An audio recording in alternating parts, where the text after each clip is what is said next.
Góðan daginn.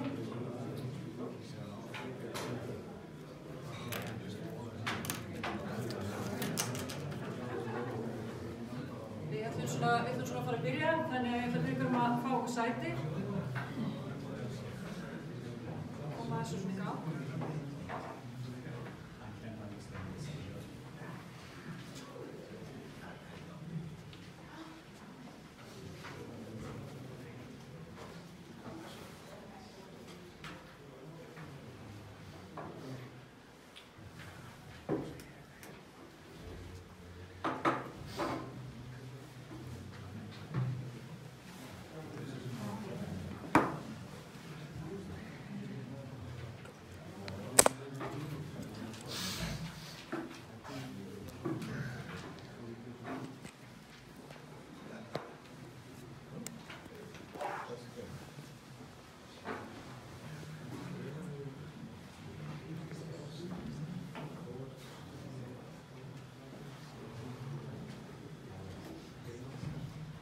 Ég býð ykkur velkomin á þennan fund sem haldinn hérna hjá Íþrótta- og Ólympíusambandi Íslands. Þessi fundur hann haldinn í tilefni af því að á morgun verður haldið fyrsta rafbílarally á Íslandi. Og AGÍS, Aksturs Íþróttasambandi Íslands og Orka Náttúrunnar, þau tóku höndum saman að gera þessa keppni sem veglegasta og ákvaða að halda farfund ýmis mál sem tengjast orkuskiptum og rafbílavæðingu. Í mörg ára þá var viðkvæðið á fundum sem að fjalla þetta málefni að orkuskiptin væru handan við horni, þau væru framundan og við þurftum að undirbúa okkur. En í dag þá getum við sagt að orkuskiptin séu hafin. Það sé engin vafi á því að þetta að gerast.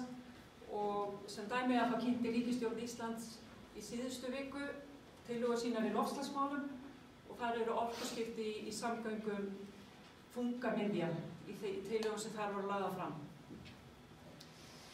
Og við vitum hvernig lífið að breytingar þær hafa tilhneigingu til að gerast hratt þegar þær eru loksins komnar af stað og það ekki ólíklegt að orkuskiptin verði á fullri ferð á næstu árum. Og það því vel þess reyði að gefa sér tíma til að ræða þessi mál. Og dagskráin hérna fyrir aftan mig. Ég heiti Bryndís Skúladóttir og ég efnaverkfræðingur og starfa hjá VFSO ráðgjöf og hef verið svona viðlofandi málefni varðandi orkuskipti og undanförnum árum, meðal annars í grænu orkunni sem samstarfsvettvangur orkuskipti. En síðan verðum við hér með erindi þar sem verður komið inn á innviði fyrir rafleiðslur, menntun fagaðila, þjónustu við nýorkubíla og öryggismálin. Og svo kemur erindi frá Carlos Funes hjá FIA sem alþjóða Aksturs Íþróttasambandið og hann segir okkur frá orkuskiptum í Aksturs Íþróttum. Og svo lögum að það verða umræður og við ætlum að taka spurningar og til fyrirlesara bara í lokin og sal. Það hérna svona listi til að skrá hverjir eru á staðnum, þannig ég ætla að láta hann ganga og biðja ykkur að skrifa nafnið ykkar á hann. Og síðan eins og ég sé að þið eru búin að uppgöta að það eru rúmstykki hérna frammi og kaffi og kleinur. Þannig að ykkur eru óhætt að standa upp á milli fyrirlesara og bæta á bollana á diskana. En við skulum þá byrja og ég býð hérna fyrstan á svið mannin sem nú svona driffjöðurinn á bak þetta og á mikinn þátti því að við erum hérna í dag. Og það Tryggvi M. Þórðarsson, formaður AGÍS, sem Aksturs Íþróttasambandi Íslands. Gjör svo vel.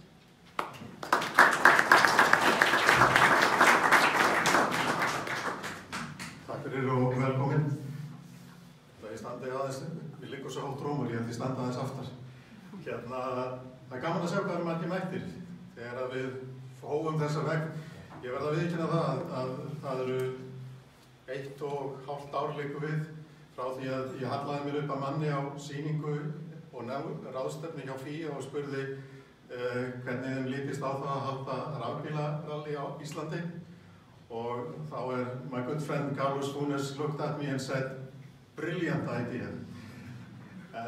Og það við héldum að við værum að tala 2019, 2020 en þá var það allt í einu að við fengum bara skilaboðið það að við værum komin á keppnisdagatalið í ár og það var svona við vorum að velta fyrir okkur hvort við ættum að sleppa þessu og reyna að eyða einu ári í viðbót en ákvaðum að taka íslenska stílinn á þetta og taka þetta með trukki. Það var kannski það sem að olli því að við fórum að hugsa hvort að það verði þannig með orkuskiptin á 2030 eða á einhverju dagsetningu sem var ekki komin svona jafn niðurneld eins og svo dagsetning að við myndum þurfa að vera að taka það með trukki á seinastu 6 mánuðum.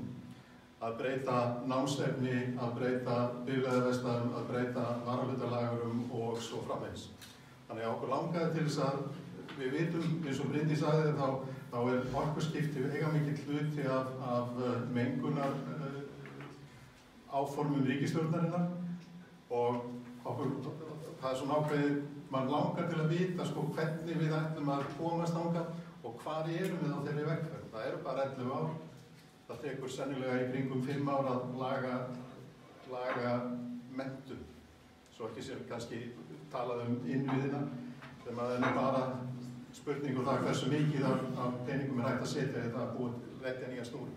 En okkur þótt þetta athyglisvert og við vonum til þess að allir fari hér út eitthvað fróðari og endilega í lokin komið með spurningar. Ég held að ef við vitum ekki svarið þá hlýtur það að vera af því að spurningin er svo mjög góð og þá hljótum við að fara á eftir því svarið. En enn og ný, takk kærlega fyrir komuna og við skulum hafa gaman að þessu. Takk fyrir.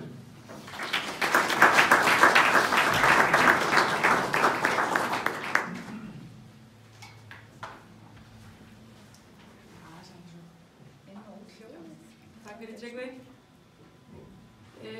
Næstur kemur hérna upp Guðjón Hugberg, hann er tæknistjóri hjá Orku Náttúrunnar og erindið heitir Við erum on, eru þið on? Og hann ætlar að tala um stöðu á innviðum en hann ætlar líka að velta fyrir sér af hverju rafbíl.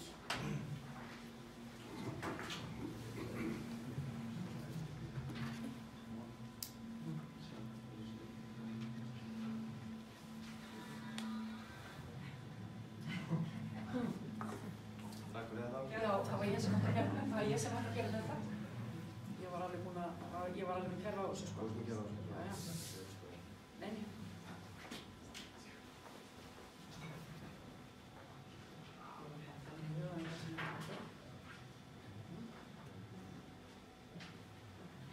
Góðan daginn, bara velkomin öll. Gaman að sjá hvað þetta er svona breiður hópur. Hér er svona bílaáhugamenn, rafmagnsmenn. Man er ekki vanur að sjá svona hóp, en við erum hérna komið saman hérna til þess að ræða þessi orkuskipti og hvað er í gangi. Og þá ætla ég í þessu stutta erindi að velta fyrir mig 3 spurningum. Það er í fyrsta lagi hvort að rafbílar séu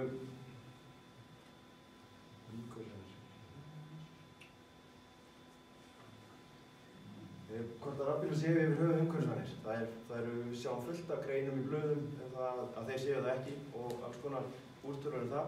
Hvar erum við bara stödd núna, hvernig er staðan og hvort að við bara hreinlega getum hlaðið alla þessa bíla eða allir bílar verða rafbílar 2030. Þannig ég ætla að velta fyrir mér sem 2 spurningum hérna. Ég held að enginn geti leysið þetta, en það er bara fyrsta lagi hver er heildarmengun við að framleiða rafbíl versus bensínbíl. Og ON fékk tvo strákar til þess að kíkja á þetta í sumar og þeir fóru yfir allt sem er búið að skrifa nákvæmlega þetta. Bara hvað mengar rafbíll mikið frá því að hann er bara smíðar, þangað til hann er notaður, þangað til hann er hent og hvað mengar bensínbíl mikið eða dísilbíl mikið á sama ferli. Og þeir notuðu þessa life cycle assessment, hvað mengar þetta mikið. Þá er það öflun hráefna, framleiðsla og notkun, þannig að það er allt undir. Og það sem að þeir svona komust að með því fara yfir allt sem er búið að skrifa þetta og taka, sumir eru kannski óbjarsýnir og aðrar eru ósvarsýnir og þeir fundu svona meðalveg og staðhæfðan fyrir Ísland. Hvernig mengar íslensk orkuframleiðsla og svo framvegis og þá kemur þessi mynd kemur þetta bersýnilega í ljós. Rafbíl mengar meira við framleiðslu heldur en bensín- og dísilbíl. Það er þannig. Þetta er meira af frumefnum og alls konar sem notað í hann. Og það sjáum við hérna út á kantinum að rafbíllinn þessi lína hérna og þegar hann fæðist þá hefur hann mengað meira heldur en hinn bíllinn.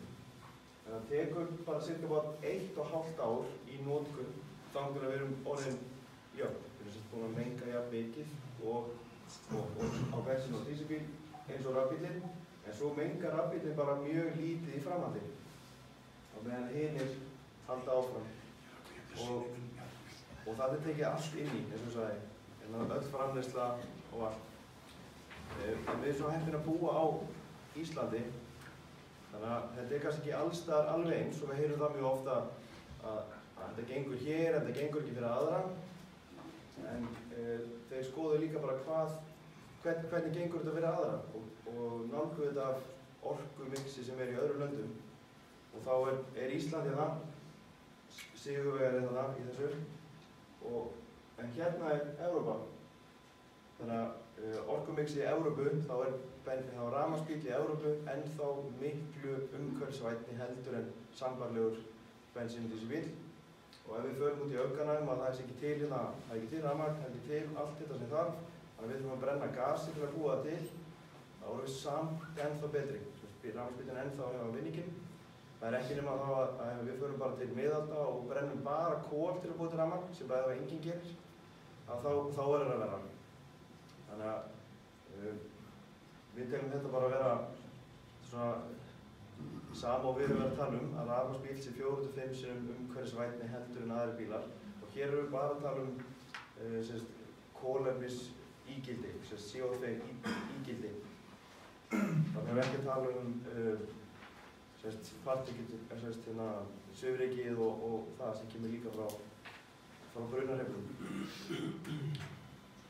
Þannig að ég vil segja að rafbílar séu umhverfisvænir og þeir eru alveg sérstaklega umhverfisvænir ef þeir svo heppnir að koma til Íslands.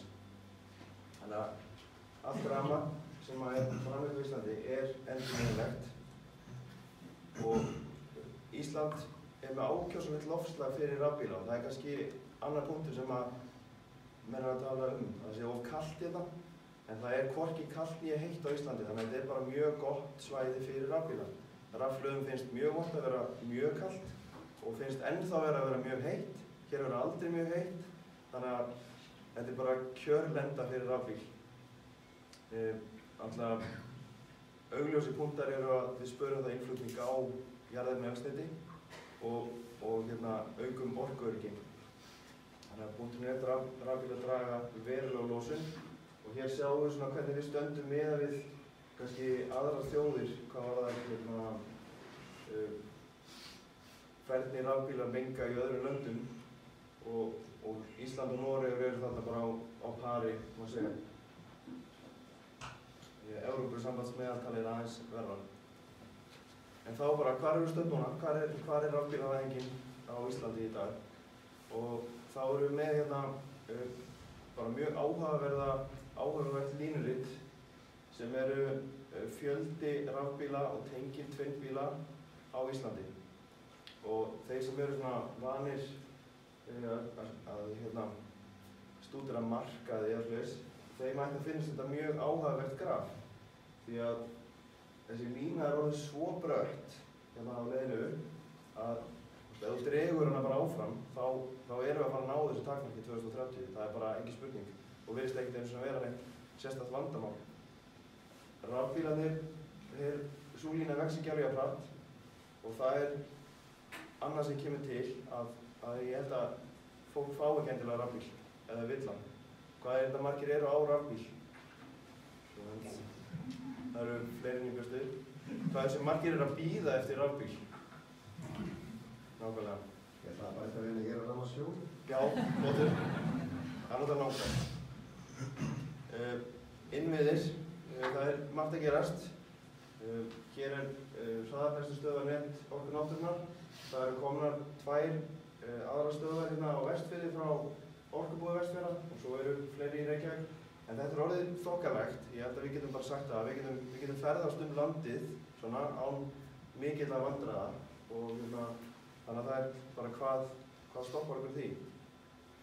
En við erum að sjá bílaframleiðendur kynna miklu stærri bíla heldur en við höfum séð áður og þá bara næsta kynslóð og það er bara handan á hornið í rauninni og við erum bara að gíra okkur í þetta að við séum að fara í superchargers.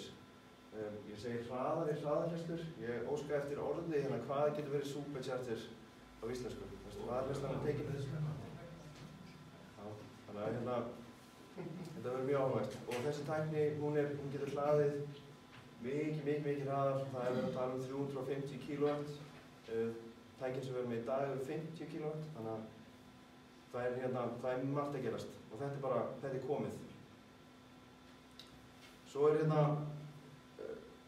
áhugaverð glæða. Þetta eru upplýsingar frá Noregi, við höfum ekki samsvarandi kannanir hér. En það er svona spurning, hvar erum við að hlaða? Þú veist, þurfum við allar þessar hraðhleðslur, þurfum við hleðsluvöll, allar sundlaugar, öll opinber fyrirtæki og allt. Og þessi glæða sýnir að Norðmenn, sem eru náttúrulega fremstir í heimi í rafbílavæðingu, þeir hlaða náttúrulega bara heima á sér, bara mest megnis. Það sem mér finnst áhugavert við þetta er að þeir eru hættir að hlaða daglega. Það er hérna þessi lína hér. Þeir eru ekkert með mikið betri bíla en við, en það sem gerist þegar batteríin er að stækka, að við þurfum ekki lengur að hlaða daglega. Þannig að þetta er mjög áhugavert og þetta er það sem við þurfum að í rauninni að vinna að hleðslan heima gangi vel fyrir sig. Áfram með spurninguna, getum við hlaðið alltaf rafbíla og ég ætla að vona að fá ekki blóðnæsir þá ég farið smá starfræði það.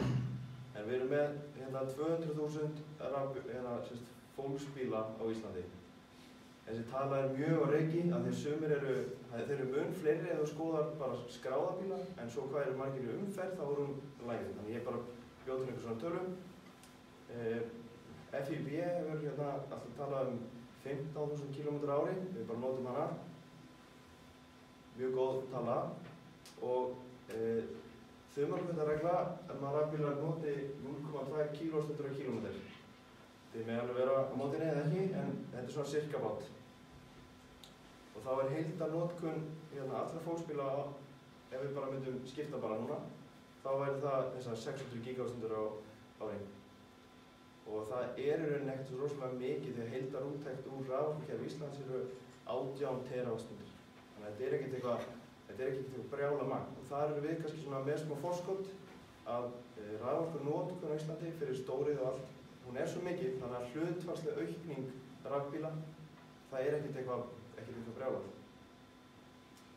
Þannig að ef við segjum þetta væri hlaðið allt árið, þess bara að verið alltaf rafbílarnir myndu koma sér saman að hlaða bara jafnt og þétt svona að nota allt árið í það, þá væri þetta mjög lítið afl sem við þurfum að bæta í kerfið sem er svo 68 megawatt cirka bát. En við veitum að það verður ekki þannig. Þannig að ef við myndum bara fara í villta vestrið, þið hlaðið bara þegar viljið, við hlöðum bara 4 tímum yfir daginn og við ætlum að hlaða alla þessa orku, þá erum við að tala kannski 411 megawatt sem það er að bæta við og við erum kannski ekki alveg tilbúin í það. Þannig að hvað er verkefnið? Að það er í rauninni hleðslustýring eða að hjálpa fólki til þess að hlaða á nóttinni, hlaða að vinna, hlaða að leiða þegar þarf og svona jafna út hvernig við gerum það. Og þá er lokapunkturinn minn, hvernig er framtíðin, óskrifað blað, tóm glæra. Við erum hérna tilbúin í þetta, erum að vinna í þessu, hvernig ætlum að hafa framtíðina. Og mér finnst mjög skemmtileg mynd hérna frá Twitter-guður, hann vinnur á Podpoint og bjóð til svona hvað getur gerst þegar við förum úr rafbílum yfir í förum úr bensín og dísil yfir í rafbíla og skrifa svona alls konar mjög skemmtilega. Bæði við þá eru Norðmenn komnir hingað. Þeir eru komin í einhvers staðar 40–50% allir nýskráða bílum og þeir eru rafbílar nú þegar. Þannig að ef einhver segir að þetta sé ekki hægt, þá eru þeir náttúrulega í ruglinu. Og mjög skemmtilegur punktur er að Jeremy Clarkson ætlar að kaupa sér rafbíl einhvers staðar hérna. Þannig að það verður ég held að þá sé þetta komið, því að Jeremy Clarkson fer á rafbíl og verður á rafbíl og fyrir að tala fyrir þeim, þá er þetta komið. Þá þakka ég fyrir mig.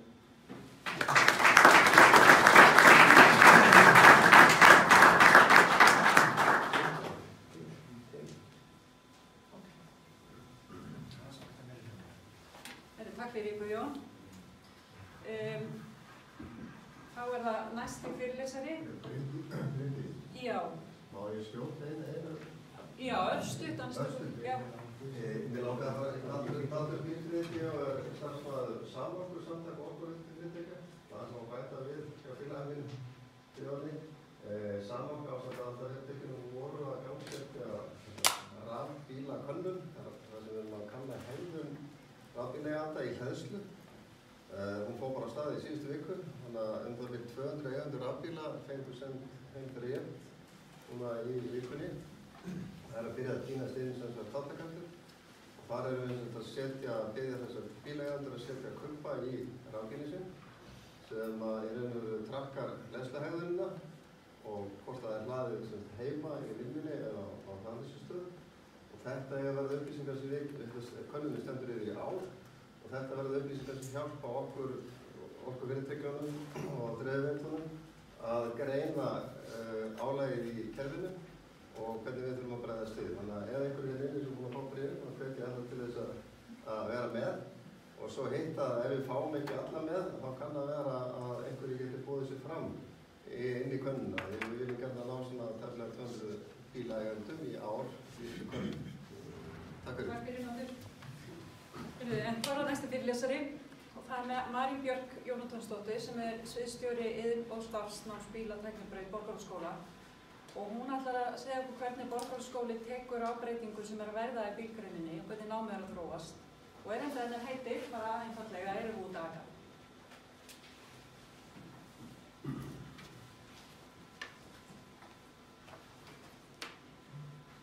Já, komið sæl og bara gaman að vera hérna. Þetta alltaf meiri hlutin karlmenn eins og við var að búast. Þessi grein ennþá mjög karllæg.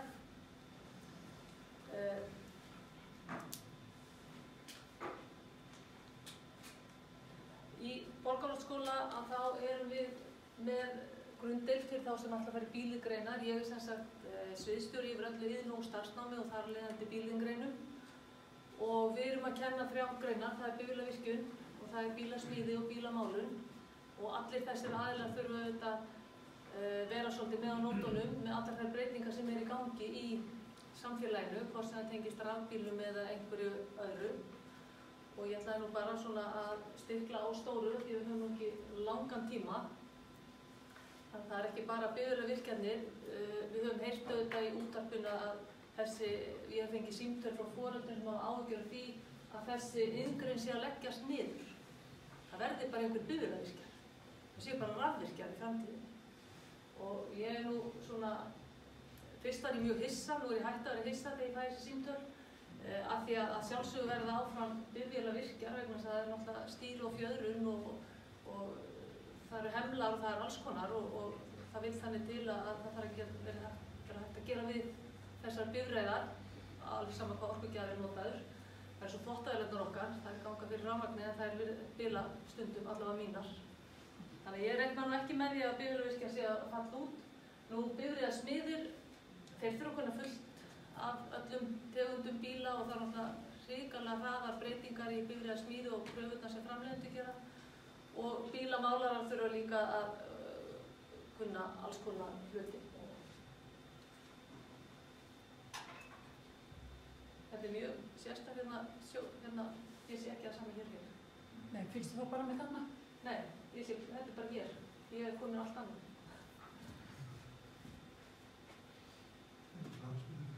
Þetta rafmagnsbílur, hérna í dækninni.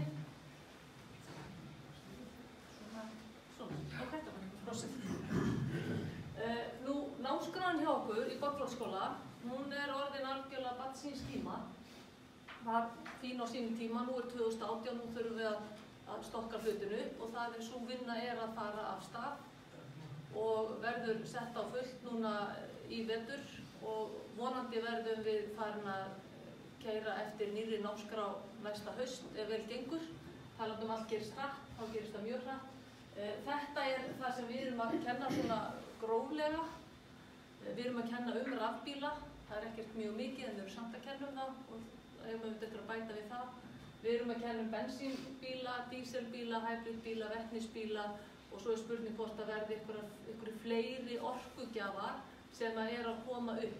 Það sé endalaust á netinu alls konar hugleiðingar og pælingar með orkugjafar sem hægt að nota í bílana. Þannig að við þurfum bara að fylgjast með mjög mikið hvað að gerast í þessum geiröllum. Nú, þetta bara svona löglétt þar sem við erum að kenna í Borgarholtsskóla. Við erum að kenna afbrásir, við erum að kenna hreyfla eins og hlutirnir eru núna. Þó að rafbílavæðingin sé komin á fullt þá fullt af bensín- og dísilbílum og ég held verði áfram 2030, já ég held það líka. Það svona mín skoðun. Þannig að ég bara smelti þessu svona löglétt upp.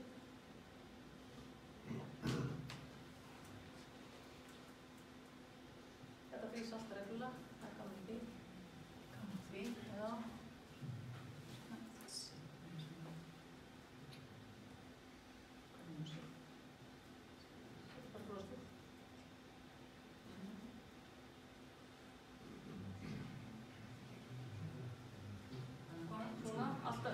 Smá spenna. Þetta smá spenna í þessu, sko.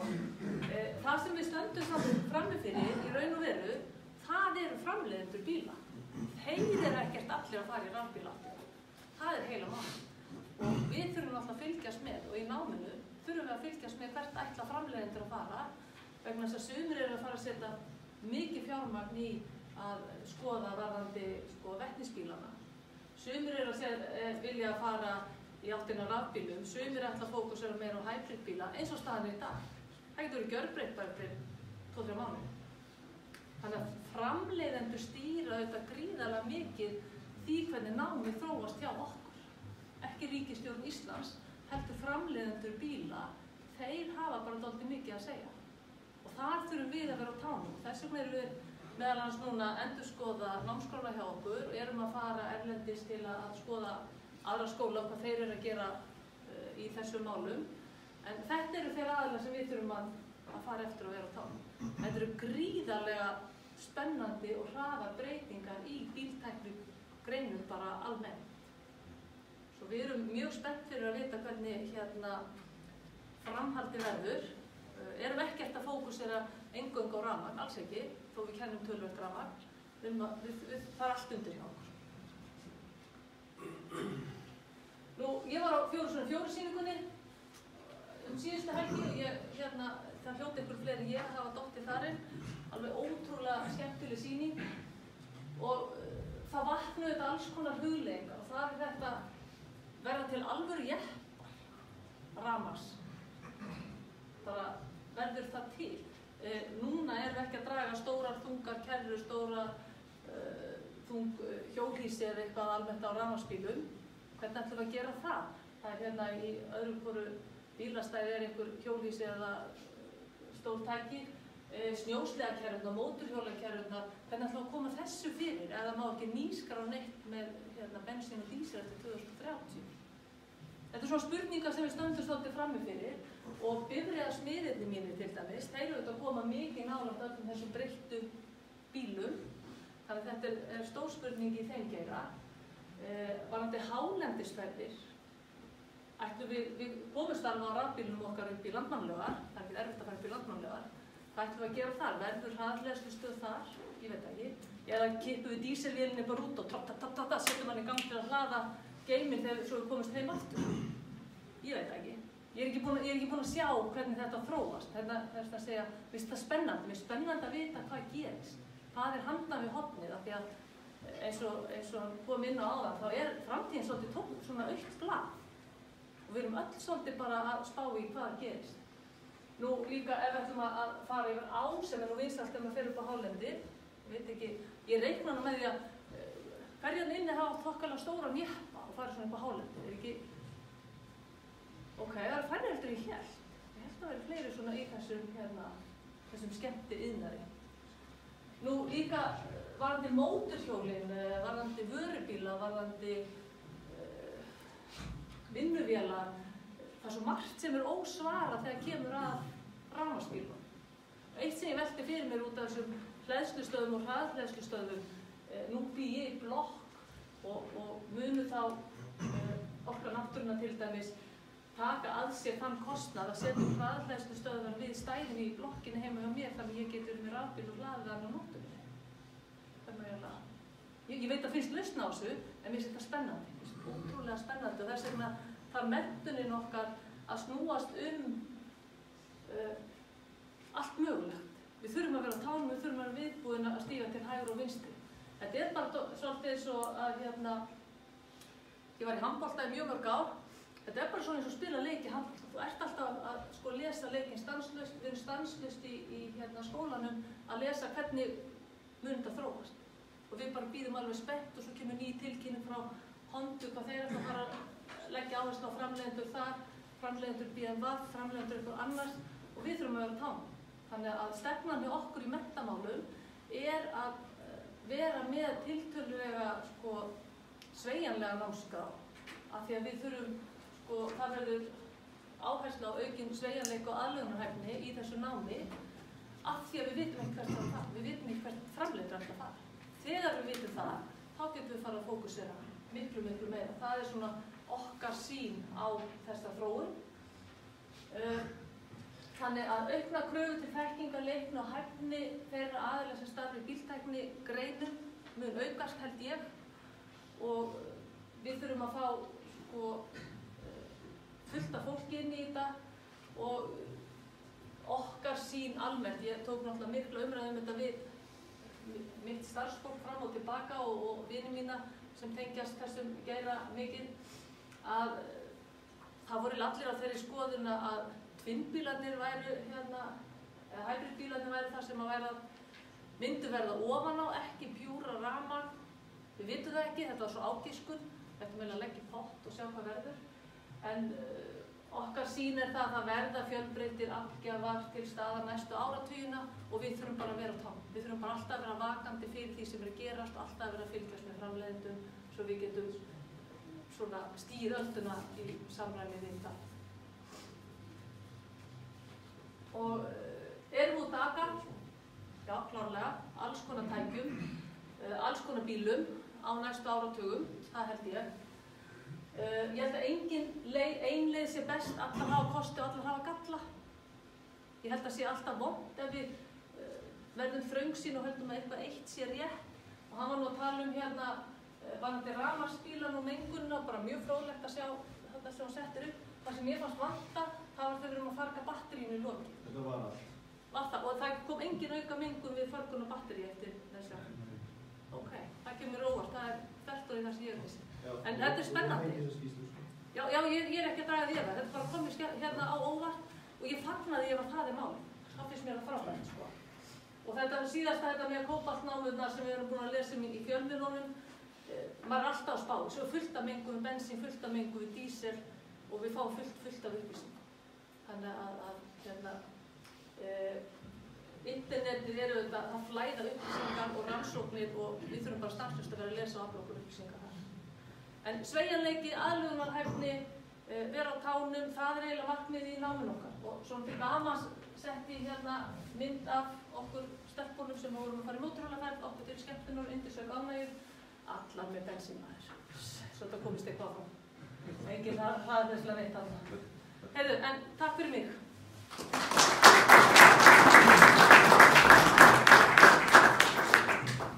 Takk fyrir þetta, Marín. Áhugavert.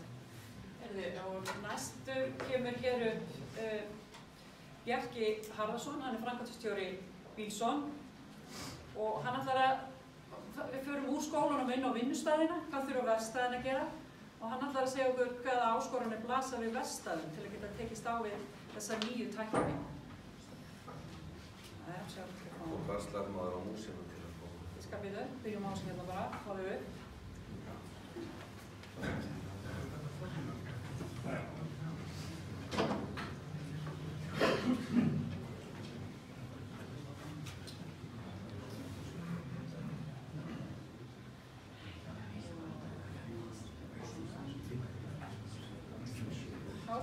Svo fyrir bara hér á þessa. Góðan og blessaðan daginn og takk fyrir að koma þessari ráðstefnu á. Þetta er mjög áhugavert. Við höfum verið að velta fyrir okkur hvað þurfa bílaverkstæðin að gera, annars vegar, og svo er spurningin, hvað eru þau að gera? Flestir er ekki að gera neitt, þeir eru bara að bíða. Og þá spyr maður, bíða eftir hverju? Hvar eiga hlutirnir að gerast? Já, mjög líkur hátt róm. Þetta er flott, mjög flott. Það sem við þurfum inn í bílgreinina er fólk sem sækir í efstu greinar háskóla. Sækir í verkfræði, læknisfræði, eitthvað af þessum tæknigreinum. Við getum ekki notað rafvirkja og við getum ekki notað útvarpsvirkja nema að þeir leggi út á þá braut að fara inn í bílgreinina.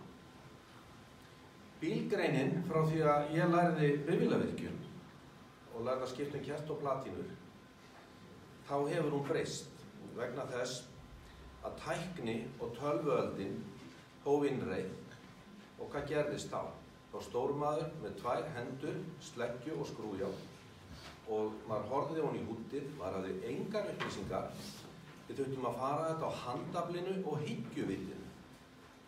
Þetta tókst okkur bifvélavirkjum, þó við vissum ekkert hvað þessi tölvuöld var að gera. Nú er í raun aftur, eða einu sinni enn, orðin upp í sama staða og var.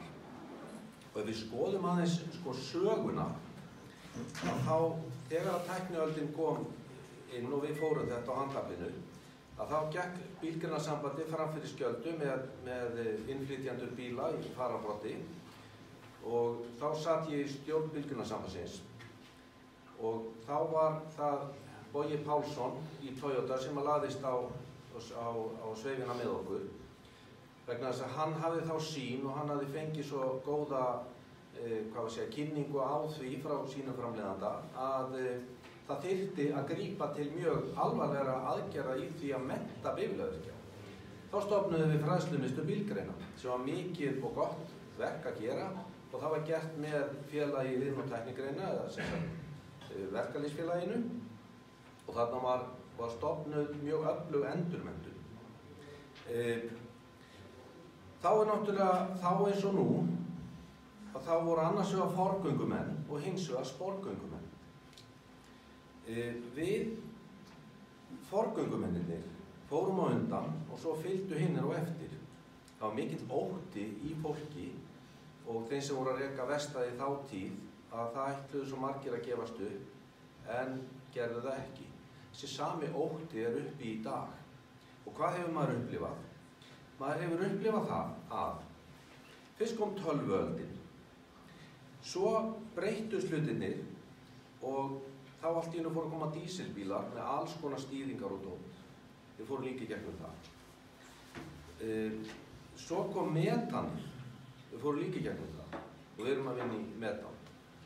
Í dag erum við að vinna í 4 orkugjöfum. Ég veit að það er ekki mörg verkstæði sem er að vinna í 4 orkugjöfum. En nú er rafmagnið framundan. Nú er 2018. En sko 2014-15 þá fóru mínir menn á rafmagnsnámskeið hjá Volkswagen, af því við erum að þjónusta Volkswagen og Skoda. Það sem við fengum þar var í raun fræðsla og kynning og menntun á því hvernig við ættum að umgangast þessa hluti. Það gerist ekkert án þess að þekkingin kom inn og nákvæmlega eins og Marín kom inn á hérna áðan, að þá eru það framleiðendur, bílaframleiðendur og þeir hafa bara staðið sér ljómandi vel. Þannig að í raun er greinin svo lítið að skiptast í tvennt. Hún er að skiptast annars vegar í þekkingariðnaðinn og svo viðhaldsiðnaðinn á undirvagni. Gerðu þið svo ómissandi með þekkinguðinni að þú getur ráðið verðlagningunni. En er bara dálítið stór gulrót þarna. Og þetta, allir þessi bílar eru framleiddir af fólki. Þannig að þetta hlýtur að þurfa fólk til að gera við þá. Og þá hlýtur fólk að geta gert við þá. Það er ekkert að óttast þarna. Þetta er bara önnur tækni og fyrir mig eftir að hafa farið í gegnum tölvuöldina og hafa lært þessi akademísku vinnubrögð, að þá tek ég undir hérna með Marín áðan, þetta er virkilega spennandi og þetta er skemmtilegt og fyrir þá sem hafa metnað að þá er þetta alveg kjörið tækifæri. Maður velti fyrir sér af því að það er komið inn á að við séum kannski að þetta sé eitthvað seint í rassinn gripið. Við þurfum svolítið að hugsa eins og ljóni. Hvað gerist þegar bráðin birtist? Það líða 3 sekúndur. Þá veit hvert ljón, hvert hlutverk þess er. Það sprettharasta, það hleypur fram fyrir bráðina. Hinir umkringja bráðina og svo kemur þetta stóra sterka á eftir og veitir náðarhöggið. Við þurfum að vera fljót að bregðast við. Það hafa framleiðendur gert, en núna verður það hlutverk okkar að styðja skólann og koma fram allri þeirri þekkingu eins hratt og auðið er til þess að fyrirtækin verði tilbúin til þess að taka við þessu. Til að skýra þessu út fyrir ykkur, þá eru tæknimenn umboðana fara út á námskeið og sækja námskeið sem heita Train the Trainer, eða þjálfaður kennara. Svo koma þessir kennarar hingað heim, eða þessir tæknimenn umboðana, og halda námskeið fyrir þá sem í þeirra þjónustu neti. Það þarf, og ég veit að Iðan kemur til með að opna á það að fá þessa aðila svo til þess að kenna þetta almennt á markaðnum og svo sígur þessi þekking svona smá saman út á markaðin og þá koma fleiri sem fylgja í kjölfarið, því það er náttúrulega, þetta alltaf spurning ósýnilegu hendina, jafnvægi milli framboðs og eftirspurnar. Nú að setja upp gleraugu, ég er búin að punkta svo mikið niður hérna. En þá er þetta spurning breytingar á starfsumhverfi. Það er nokkuð ljóst að ef það verða bara rafbílar, að þá hverfur smurðþjónustan. Þá hverfa ákveðin fyrirtæki út á markaðnum. Þjónustuskoðanir til dæmis á rafbíl, þær eru helmingi ódýrari heldur en þær eru á bensín- og dísilbílum. Og ekki bara þessi ódýrari, því þær eru jafnvel bara annað hvert ár. Og í hverju felast þær? Þær felast yfirleitt í því að það eru uppfærslu, tölvu uppfærslu sem við erum að framkvæma. Við tengjum bílinn online við framleiðandann og fáum eitthvað update sem að framleiðandinn keyrir svo yfir viðkomandi stjórnbox í bílnum. Þannig þetta er oft orðin mikil bara tölvuvinna og það ákveðnir aðilar inn í fyrirtækjunu sem að sinna þessu. Þannig að þetta er orðin önnur vinna en kannski hliðstæð, en umfram allt voru að hafa grunnþekkinguna á bílnum. Þannig að ég held að það detta út verkstæði og það verður fækkun, þau sennilega stækka. Og þá kemur aftur að því að það þarf löggildingu. Það þarf löggildingu á hæfnina.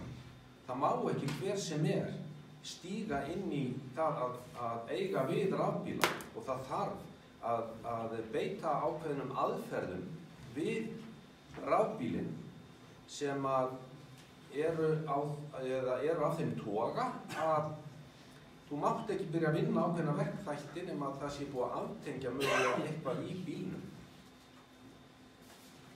En eins og ég kom inn á áðan, þá er þetta kúvending í menntun. Og það er bara þannig að skólinn kemur alltaf á eftir. Og eins og ég sagði áðan, þá er það hlutverk okkar að styðja og það gerist með því að koma þekkingunni inn í skólann. Og ég fagnaði mjög að það sé að koma ný námskrá því að þetta er svo síkvikt umhverfi og það er búið að vera það alla mína starfstíð. Ég vildi eiginlega að ég væri 20 ára frá stað aftur. Því að, sem Marín sagði, þetta er svo ótrúlega spennandi tíma. Þetta er líka spurning hugarfar. Ef við horfum á þetta þannig að þetta sé spennandi og skemmtilegt, að þá dregur það okkur inn í þetta. Og það er akkurat það sem þarf að gerast. Það þarf að gera þetta áhugavert, þannig að fólk komi og hafi áhuga á þessu.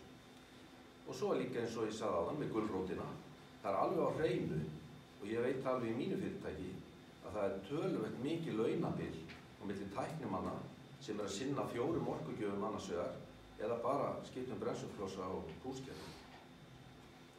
Og það bara stefnir í það að þessir menn verða komnir í hálaunastörf og ég ætla bara að segja sko þeir eru reynda margir hverjir orðnir mjög vel launaðir í dag. Þannig að endur- og símenntunin, þetta er gríðarlega stórir þættir í þessu sem við þurfum alltaf að horfa til. Nú, það eru áhættur og bara sem dæmi, ég ætla að segja ykkur, ég fékk símtal fyrir 3 árum frá yfirmanni í fræðslumiðstöðinni eða í Iðunni. Hann spurði, hvernig myndir þú bregðast við ef þú kæmir á svona stórum árekstri, stórum alvarlegum árekstri á rafmagnsbíl? Ég sagði bara, úps. Segðu mér allt það sitt eftir í hug. Ég sagði, það má ekki nota klippur, það má hvergi sko saga eða koma neitt í það því að þú veist ekkert hvað stórar háspennuleiðslur liggja. Ég veit að bílinn er háspennuvirki, ég veit að það er rosalega margt að varast, en hvernig á að bregðast við? Það var eiginlega bara hringt í tæknimann. Já. Og þá sagði hann, hvernig heldur þú að sjúkraflutningamönnum eða lögreglunni líði sem kemur að svona tjóni? Ég segi, það þarf að grípa til aðgerða og ég veit að hann kallaði saman samgöngustofu og slökkvilið og þar til bæra aðila og hann sagði við mig eftir á, þetta var ótrúlega merkilegt vegna þess að 100% mæting í öllum þessi í boðaði af því að fólk gerði sig grein fyrir áhættunni. Þarna var komin gríðarlega áhætta. Við erum farnir að fara út bæ og aftengja háspennuvirki vegna þess að þeir eru með akandi háspennuvirki. Við erum farnir að fara út bæ og aftengja áður en að réttingamenn geta farið af stað og þeir vita það á það, flestir. Ef þeir myndi ekki vita það, þá getur orðið dauðaslys. Þetta er dauðans alvara. Og ég raun að það er líka hlutverk okkar sem hér sitjum að koma þeim boðskap út að þetta sé dauðans alvara. Að menn fari ekki að káfa ofan í eitthvað. Þetta snýst með rétt vinnubrögð. Hún að fara í gegnum það, að þetta veru klippingar. Þá kemur að því að fjárfestingar. Startið hjá okkur 2015 til þess að geta byrjað í þessu, það var 3 milljónir. Svo hefur bara hlaðist ofan á það ætíð síðan. Þekkingin er dýrasti þátturinn í þessu. Verkefni eru bara nokkra milljónir. Þannig að kunna þetta, geta þetta og gera þetta rétt. Það er megin máli. En þekkingin, afla sér hennar og sækjana, það er það sem þetta snýst um. Þannig að tækjabúnaðurinn, hann er ekki stóra vandamáli í þessu. Ég sé hann að teikna 2 mínútur að hann er á blað hjá sér. Svo ég ætla bara að þakka fyrir, en það er alveg frjálst að svara svo spurningum á eftir. En ég ætla að þakka fyrir sko 2 frábær innlegg, maður svona hálf skelfur þegar maður kemur eftir svona flott innlegg eins og voru hjá okkur 2 hérna áðan. Takk fyrir.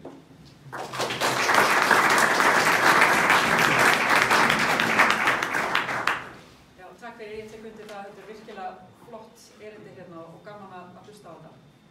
Og talandi allar hættur og áhættur, öryggismálin, þau koma oft upp í umræðu nýja orkugjafa, það er rétt.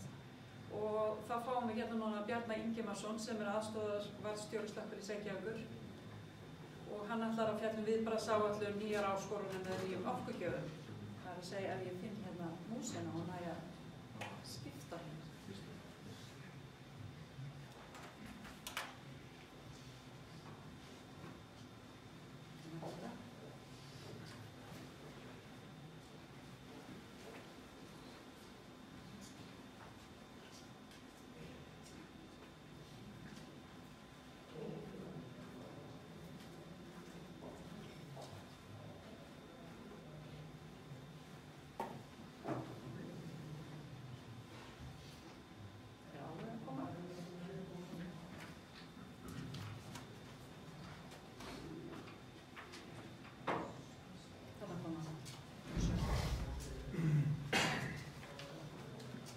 Sveinn. Ég ákvað að setja svona skemmtilega mynd að þeim. Einhver sem með rosalega tengdur Tesla eitthvað. Það fylgir þess að mynda bara svona brandari sko, sem að vildur ekki setja á skjáin sko. Það stendur undir myndinni Tesla keeps you warm on a cold night. Þeir sem lesa sér aðeins til svona byrjununa hjá Tesla þá kannski fattar þetta. En ég heiti Bjarni Ingimarsson og aðstofastur hjá Stöflu höfuðborgarsvæðisins. Ástæðan fyrir ég settur í þetta að koma hérna var að ég segi já, basically það. Ég sé klippuvinnu hjá Stöfluvinnu og kennslu í því. Það sem kallar svona í reglugerðinni örgur á fastklemdu fólki í bifreiðum. Og það var svona ástæðan fyrir ég fekk þetta verkefni að koma hér og fjalla þessum. Ég starfaði í Stöflu síðan 2001, þannig að ég hef svona fengið aðeins að fara í gegnum þetta fyrir sem búið að tala hér með rafbílavæðinguna og hýbríðbíla ána þessum þar.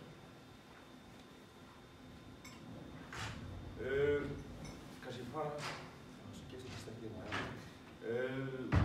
fyrir sem hérna viðbragðsáætlun, nýjar áskoranir með nýjum orkugjöfum, þetta kemur frá Tryggva. Ég tala bara í kringu það sem var sett fyrir. En nýju orkugjafarnir eru ekki bara eins og búið fjallum hérna rafmagn, heldur eru við með þessa hýbríðbíla, við erum með vetnisbíla, við erum með metanbíla og við erum svolítið ekki með kannski metanól og etanól eins og hérna er í indíkapastum og þess að það. En þetta er samt notað sem íblöndurefni hér og eru stóri tankbílar sem keyra með þessi efni hér götuna. Þannig að þetta er eitthvað sem við þurfum að pæla í, þannig að við þurfum að vera á tánum slökkvilið hver þróunin er, þegar við þurfum að vinna við þessa bíla í mörgum tilvikum. Fyrir okkur skiptir það í tvo þætti. Annars er þetta bruni, eins og björgun. Brunin er eitthvað sem gerist reglulega, skiptir einhver hvað bíl það er, hvað eldisgjaf er og þess áttar. Við fáum þessa bruna alltaf jafnan. Og svo björgun er eitthvað sem samanskapi er hægt að stýra.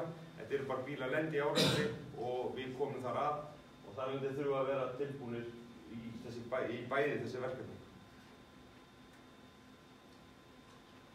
Ég fór svona aðeins að hugsa eftir að Tryggvi hringdi hvar byrjum við á þessu, hvað man ég eftir. Ég komst að slökkviliðsmenn eru alla jafna með gullfiskaminni. Þannig að ég gekk á að vera hvenær byrjum við að pæla í þessu. Og það var einhvern tíma þarna fyrir aftan og það man ekki svona nákvæmlega hvenær þetta var. En ég er svona búinn að rekja mig aftur til kannski svona 2012 sennilega, 2012-13. Þá var ég fræðslusettur með námskeið fyrir varðstjórn okkar þar sem þeir fengu fræðslu rafbíla og svo komu á slökkstjóra hjá okkur aðeins frá Bílabúð Benna með Chevrolet Volt, það var Toyota Yaris og með minni Golfin líka. Þannig að það farið svolítið í fræðslu með okkur umgengni á þessum bílum, hvernig átt að slá út örygginu fyrir þessar bíla. En svo eins og hérna, við tókum ekki myndinni, ég var að spá að setja öll merkin á bílum sem við erum með. Þetta er ótrúlega fjöldi af bílum sem er í boði í bæði rafmagns- og hýbríðbílum. Þannig að það var kannski erfitt að fara í gegnum alla bílana. Í Noregi er ákveðin ferill hjá þeim. Þeir eru með alla bíla merkta sér, það sé númeraplötur á rafmagnsbíla. Þannig að minnum að standi fyrir sett fremst, þannig að það er þetta að sjá á númeraplötu hvort sé rafmagnsbíl eða ekki. Jafnframt eru þeir með tölvukerfi þar sem þeir geta flétt upp öllum bílum hvernig best er að vinna við á. Þetta kerfi kostar, þú fengir grunnkerfi hérna frítt, en ef þú ætlar að kaupa það kostar það talsverða pening að kaupa þetta kerfi og slökkvilið hefur ekki farið í það.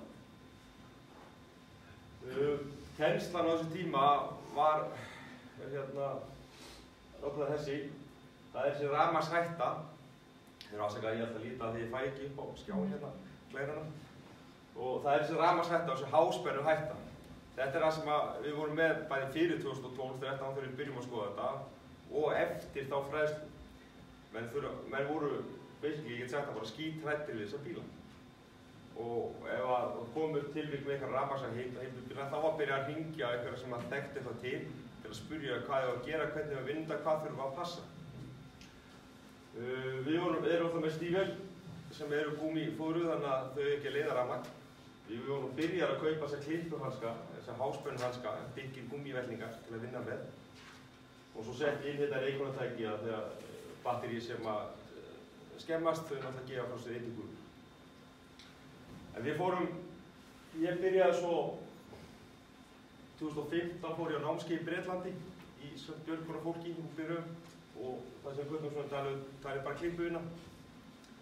Og þetta viku námskeið, 5 dagar og þegar ég kom heim þá fattaði ég það þeir fjöllur náttúrulega ekkert rafmagns- og hægðirtuna Breti.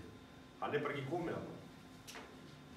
Þannig að ég fór svona aðeins að forvetast hvað getum við, hvernig þetta í raunveruleika. Og við erum það heppnir að Norðmenn eru komin rosalega langt í þessu. Mikill fjöldi rafbíla þar. Við erum með slökkviliðsmann varðstjóri hjá okkur sem starfa í slökkviliði í Noregi í mörg ár. Þannig að við höfum fengið talsverða fræðslu þar og hann er duglegur að afla sér upplýsinga frá Noregi og kom með til okkar. Og það þekki mikið. Svo hafði ég samband við, ég svo lélur nöfn, ég held að þetta er Guðmundur hjá Heklu, textur og Heklu. Og hann niðri líka og fór á námskeið hjá honum með alla nýlega hjá slökkviliðinu á þeim tíma. Fórum bara allir þangað og ég hef reynt að taka alla nýlega hjá slökkviliðinu í dag í kennslu hjá þeim. Og það kom svo óvart svo fyrirlestra þegar Bjarki kom inn á í Bjarki, þess að segja ég lýr á nöfn, komið á hann að menn eru skítrætt við þetta. En það fengu við allt aðra hlið á þessu. Það fengu við einfallega á kennslu að þessar sögursagnir eða þessum kennsla sem við og það fræðsla sem við fengið að háspenna væri svo stórhættulegur rafmagnsbílum, hún væri hverfandi. Öryggisbúnaður sem bílu væri orðið það góður og við treystum bara tæknistjóra fyrir þessu. Það er orðið það góður að ef bíl lendir í árekstri, þá á hann að slá út háspennunni og það eru margir þættir sem þurfa að klikka til þess að það gerist. Þannig að líkurnar á því að fá háspennustraum í vinnu á svona bílum er hverfandi. Vinnan sjálf, klippuvinnan, er ekkert öðruvísi. Þetta eru sömu bílarnir, sama uppbyggingin. Það allir sem þurfum að passa í rauninni eru appelsínugulu kaflarnir. Við klippum ekki þá, það er bara vinnuregla. Við klippum ekki í botninn á bílunum. Við gerum það sem alltaf jafnlega ekki nema einhverju einstæðu tilvikum. Við gerum það ekki á rafmagns- og hægðarbílum. Við viljum ekki fara í batteri. Og svo gætu kannski verið loftstokkar í póstunum sem getur verið erfitt að klippa. Þannig að þetta er þessu hluti sem við þurfum að hafa í huga, en við höfum ekki rosalega miklar áhyggjur af háspennu eins og staðan í dag, nema eitthvað breytist í fræðslu. Kennslan okkur í dag er þá þessi, hvað þurfum við að hafa í huga? Það er fyrsta lagi, bíllinn í gangi. Við þurfum að hafa vita því að þegar við heyrum ekkert í rafmagnsbíl ef hann er í gangi. Þurfum að geta sett henni bak, við geta vita hvernig á að gera og við fórum út í þá leið að kenna í rauninni þessu hvernig á að slá út háspennunni á þessum bílum og við erum búin að skoða gólf, við erum búin að skoða porsinn og við erum búin að skoða við erum búin að skoða voltina og við erum búin að skoða núna nýsa líf. Þetta er bara svo óskaplega fjöldi af bílum og það er ekki hægt að kenna mönnum hvað á að taka háspennu af á öllum þessum bílum vegna. Þetta er mismunandi. Þetta er sem sagt hjá Volkswagen. Það er því sem eru í þessum tækni þekki náttúrulega þetta er ekki svona sem slá út þegar við gera í bílana.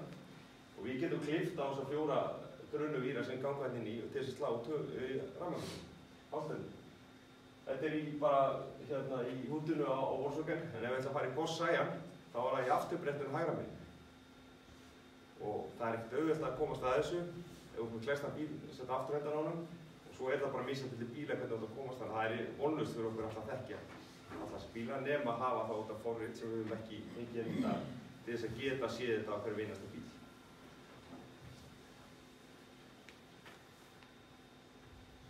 Þannig að í dag erum við svolítið meira að hugsa eldtæknina. Þetta er bíl í Noregi, rafmagnsbíl, sem lendi í árekstri og svo bara hefðbundi vinna í kringum þennan bíl. Svo þegar átt að draga hann upp á dráttabíl, þá gerist þetta. Þannig að við þurfum svolítið að pæla í því að alla hreyfingar á svona bíl sem eru með lithium batteri, hvað þurfum að passa okkur í rauninni. Með leiðum að hreyfa þá getum við tjónað batteri og getum fengið upp svona. Annað sem er kannski áhugavert líka er þessi hleðsla, þessi ofurhleðsla sem Guðjón var að tala um. Að ég veit ekki hversu mikið, það er kannski ekki orðið alveg nóg mikið reynsla á sér heima með rafmagnsbílana, en ef við tökum bara GSM-síma sem dæmi. Flesti símar, GSM-símar sem að brenna yfir, gera það í hleðslu. Að það við erum að taka rosalega mikla orku og setja í einu á rosalega lítið svæði. Þar erum við að skapa okkur hættu og þegar við komum svo overhleðslar, þá getum við verið að auka meðal þessi hættu. Annað atriði sem er mjög erfitt fyrir okkur hvað varðar þessar rafmagnshægubíla, þetta er batteríur í lokuðu svæði, lokuðu rými sem erfitt að komast af. Og þar að auki þarf gríðarlega mikið vatn til þess að slökkva í rafmagnshægubíla. Bandaríkjamenn gerðu svona könnun á þessu, það var fyrir híbríðbíla er gert ráð frá 4.000 til 6.000 lítrum af vatni og fyrir svona rafmagnsbíla 8.000 til 10.000 lítrar. Vatnsmagn á einum slökkvubíl eru svona 1600 til 2.000 lítrar. Og það er ekki ráðlegt að byrja að slökkva fyrir hún hefur nægilegt vatn. Gamla regla var svo að setja ákveðið ekkert vatn á lithiumbatterí, þá garfast á það til vetni sem er náttúrulega brennur gastegund. Og þannig bara með lítið vatni þá eykur brunan, en með að drekja þessi vatni þá getur slökkt eftir. Og jafnframt þurfum við að finna loftstokkana fyrir batterín til þess að koma vatnið það niður. Norsarnir gerðu könnur með svona bíl, kliftan í spað algjörlega og fengur Tesla til þess að gera. Einhverjum 2 sólarhringum síðan þá löpuðu þeir með exi út, hlógu í batterið og fengur góðan bruna. Þannig að þetta átti að vera bíl sem átti að vera, þeir gæti að vera sér. Þetta er það sem við erum svona mest að pæla í dag og fræðsla fer svolítið í það hvernig bregðumst við. Við erum með tankbíla sem er með 10.000 lítra af vatni sem getur notað ef það er langt í næsta bruna hana. Og þetta er það sem við erum komin í dag með eldvarnarteppi. Þetta getur notað til að breiða yfir bílana af því að við þurfum að bíða jafnvel eftir vatni og þá þurfum við að verja nálega það sem er næst, aðra bíla, húsnæði og annað þess áttar. Þannig að við getum dregið teppi yfir til að reyna að kæfa þess endinn á með. Við erum með ákveðnar reglur líka sem við setjum með rafmagnsbílana að bílar sem tjónast, það er 48 tíma sem að bílinn þarf að standa á opnu svæði að þú hægt að fara að vinna það. Tjónabíla, þegar það fjalla þessi að fara á milli og aftengibílana, en það á að vera 48 tíma regla áður hún byrjar að vinna eitthvað í bíl. Þetta var svona nokkur en það sem við ætlum að þetta við ykkur, en til að svara spurningunni, viðbragðsáætlun er hún til og ofta kannski spurningamerki þetta framtan. En ef við erum ekki með svona sérstaka viðbragðsáætlun fyrir rafmagnshægubílana. Það sem við erum í rauninu bara með fræðslu og við reynum að vera svona upplýstir hvað er í gangi og við erum duglegir að fara í tæknilega fyrirtækjana og fá upplýsingar þar hvað er í gangi í hverju sinni og hvernig við ætlum að vinna hlutinu. Takk fyrir.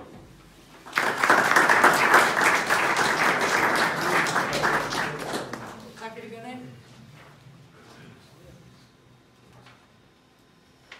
Þá ætlum við bara að fyrirlesa eftir. Hvað sér þau? Nú segir það eftir. Á hjálpinu. Hún er hér, já, þannig að má hann hérna á skjáin, sko.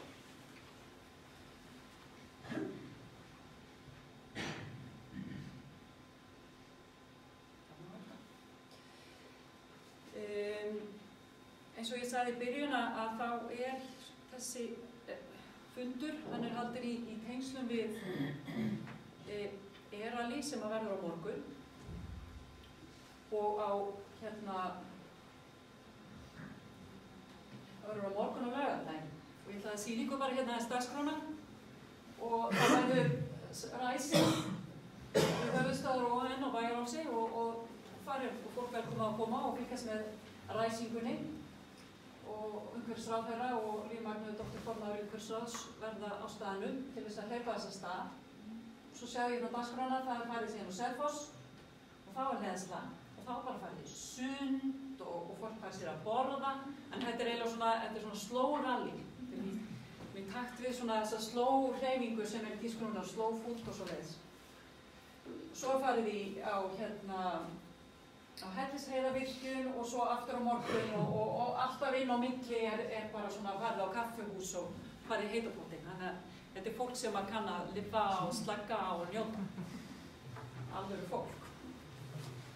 En við skulum hella okkur í hérna seinasta fyrirlesturinn í dag og það er Carlos Funes frá FIA og hann er hingað kominn til þess að hafa yfir umsjón með keppninni sem verður á morgun og hinn daginn og hann er tækni fulltrúi og starfsmaður FIA Electric and New Energy Championship Commissions og hann hefur unnið í mörg ár í kringum nýorku bíla og ætlar að segja okkur hérna sögu í rally og er bara manna fróðastur þetta hvernig þessi mál hafa verið að þróast.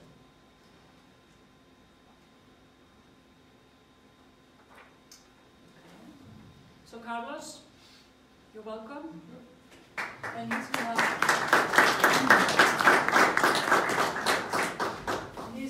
going to talk about electric vehicles in motor racing.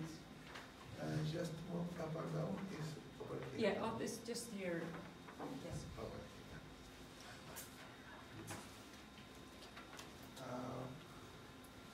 here. First, I am absolutely pleasure to speak with all of you. I do apologize because my knowledge about the language in Iceland is absolutely zero. So I sincerely apologize. I will speak as only in English. I think I can ask for your help, my dear friend Ricky, or you, just if there is any question from the native language. The Electric and New Energy Championship Commission was created in 1988 by the FIA as a reply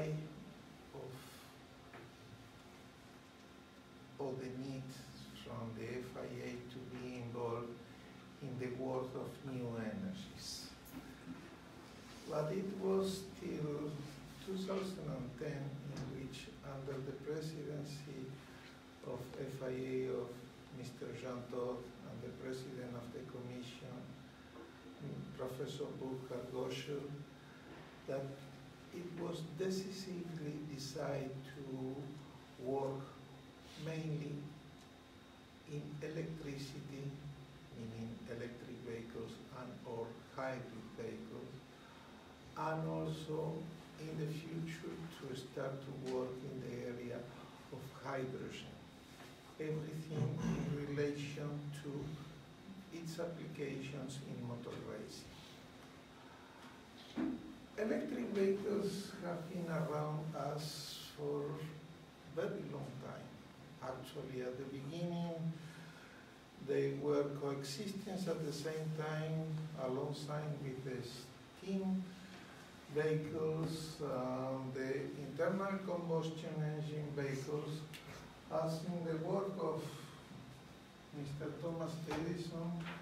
The electric vehicles were even the safest one, and even though that at that time the batteries were lead-acid batteries. For certain reasons which are not the origin of this short presentation, it was the first casualty were the electric vehicles, then came the steam vehicles shortly, and basically disappeared just only for very small applications till more or less about 10-15 years ago, in which the electric vehicles came to life, to a second life. So we arrive now to the electric vehicles, as you know now, which are powerful, safer, of course, than those ones, and have a bigger autonomy than those ones, of course.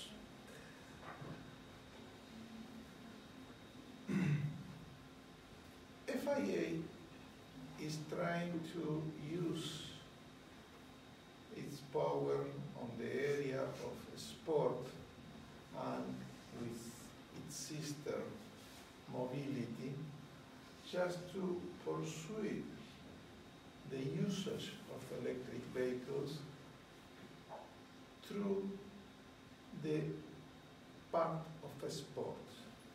So the first main work was about Formula E, the well-known now Formula E. Just in order to give you an idea how complex was to place a Formula E car in an actual event, it took about 4 years in order from the original project to arrive to the first event, which was in September 2014 in Beijing. And it was mainly those fascinating 4 years were about to develop not only the car as in order to be fast or whatever, but mainly about what you spoke quite clearly, although I didn't understand much of your words, about to develop the safety aspect of these vehicles. Just to create a vehicle which we are proud today to say it is probably one of the safest ever made racing vehicle in history. Sometimes I refer to the Formula E vehicle as an airplane because every system, it has 2 or 3 redundant systems as to protect any possible situation. So we started with the first generation, which was this one, having a maximum power of 220 kilowatts, maximum power just for the race of 180 kilowatts, a regeneration of 200 kilowatts, having a battery of 28 kilowatt hour. And because of the autonomy was not very big one, and it was absolutely impossible to start to think of something about fast recharging or whatever, although it's one of our future ideas, it was decided to have a race having a change of cars. So that was the reason why we had races changing cars, not refueling, changing cars. From this baby, our lovely PAL, which stayed with us during 4 years, 45 races with no problems at all, although we had very serious accidents. Even in the first race, we had a very opening, spectacular race with the car flying around, landing cap down, but all the systems were absolutely perfect. And believe me, we had very serious accidents, like last year in Montreal, in which the Swiss driver Alexander Buemi, he hit 2 walls, he cracked the chassis over here, cracked the chassis over here, and the battery was absolutely perfect conditions. All the safety devices function perfectly well.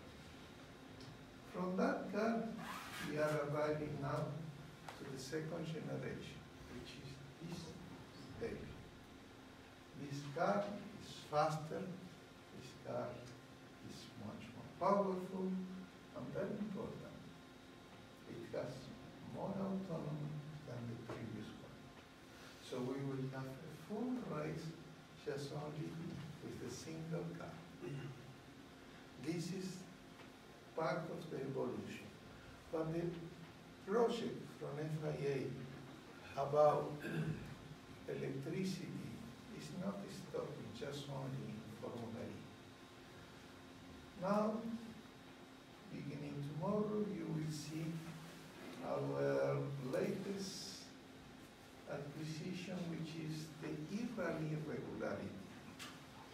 The e-rally regularity is rally, but not an speed rally. It's a rally in which you can use your normal road cars, namely Fiat E500, Tesla, Renault Zoe, Volkswagen Golf, or whatever electric vehicles that you have running on the street, and also having road license and road homologation driven by normal people in normal roads in events in which the most important part is going through different stages or time stages to a constant speed. And beginning next year, we will check, and there will be a special price for the energy consumption. So this is the second part. Of course, we try to use in FIA all this experience as trying to push all the electric vehicles and all the related industry as fast and as far as possible. So from the original chargers, and this is one of the key points that we had at the beginning,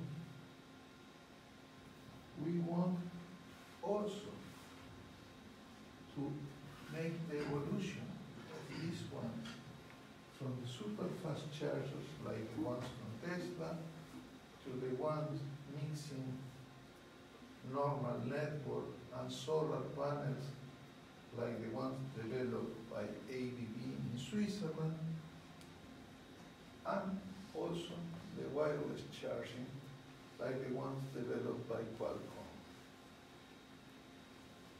This is, especially this one, the wireless, are the ones that we want to apply in Formula E, probably in the Generation 3 car.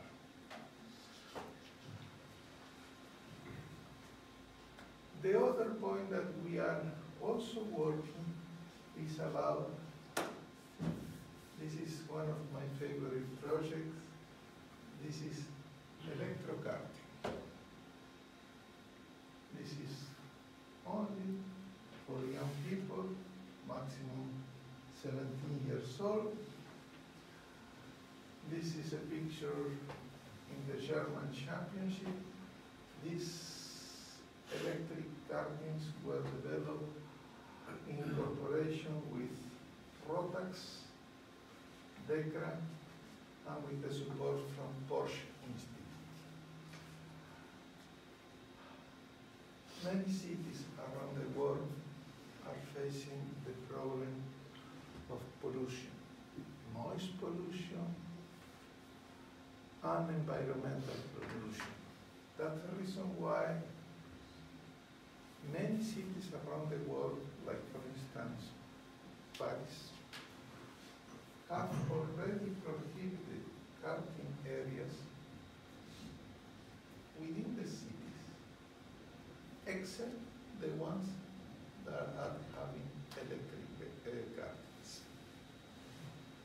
And these electric kartings are as fast and have exactly the same autonomy as a normal karting. The next step for this car, which we're running this year, is a Generation 2, which will run next year, and also make this proposal proposal available to all the ASNs, meaning the sporting national authorities around the world. And it will also be in a demonstration at the Rotax Challenge at the end of the year in João Pessoa in Brazil. The future for us is in the same way that we first, that was the reason why it took so many years, developed the Formula E.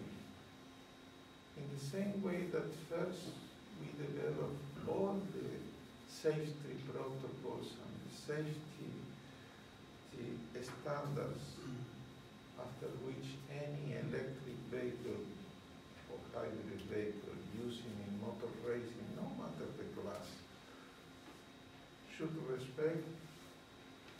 Now we have starting to work in exactly the same for the hydrogen, which is hydrogen is not only using as fuel, but also used for fuel cells. Okay? This work will start in November. But also we have some other projects running, like E-Rallycross, which will start in 2020. It's an electric car, four-wheel drives, about the equivalent to 600 horsepower. The platform of Rallycross is quite interesting because the races are very short, 6 to 8 minutes, so perfectly fits to the usage of electric vehicles. And of course, something that you might have read, which are the tests that are currently doing using the new Seat Cupra electric for use in e-touring cars. So when you read around in a news magazine or in a specialist publication that everything in motor racing will become electric, well, this is not true, okay? You need to be quite careful where you apply electric vehicles and how to apply electric vehicles. Using electric vehicles in a closed environment like a circuit, that's no problem, but using electric vehicles in an open speed rally, that's quite complicated from the safety point of view. But that's part of the future, sure. Okay? I deeply thank you so much to everybody.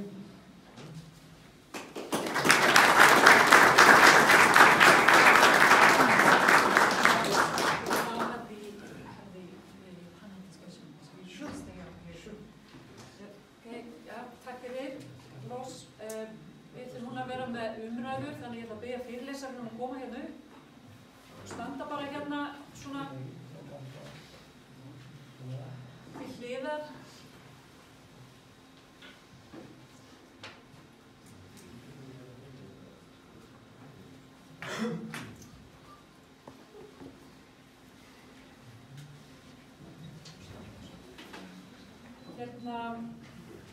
Takk ykkur fyrir, þetta var bara mjög áhugavert og gaman að fylgjast með að hlusta á okkur og þið hafa margt til málun að leggja og greinilega búin að hugsa þetta vel og mikið.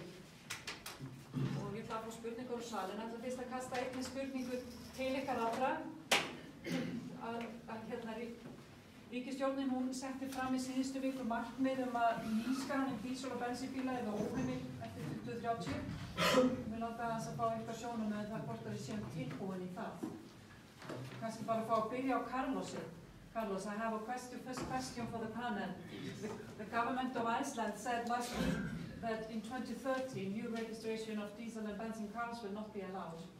Do you think it's a realistic goal? There are several countries in this moment that after what was called the Dieselgate decided to start some similar programs. It is not easy, but it's probably the right way to do that, but that's a personal opinion. The fact is a simple reality. Excuse me, we're going to give this here. Oh, okay, I'll deal with it.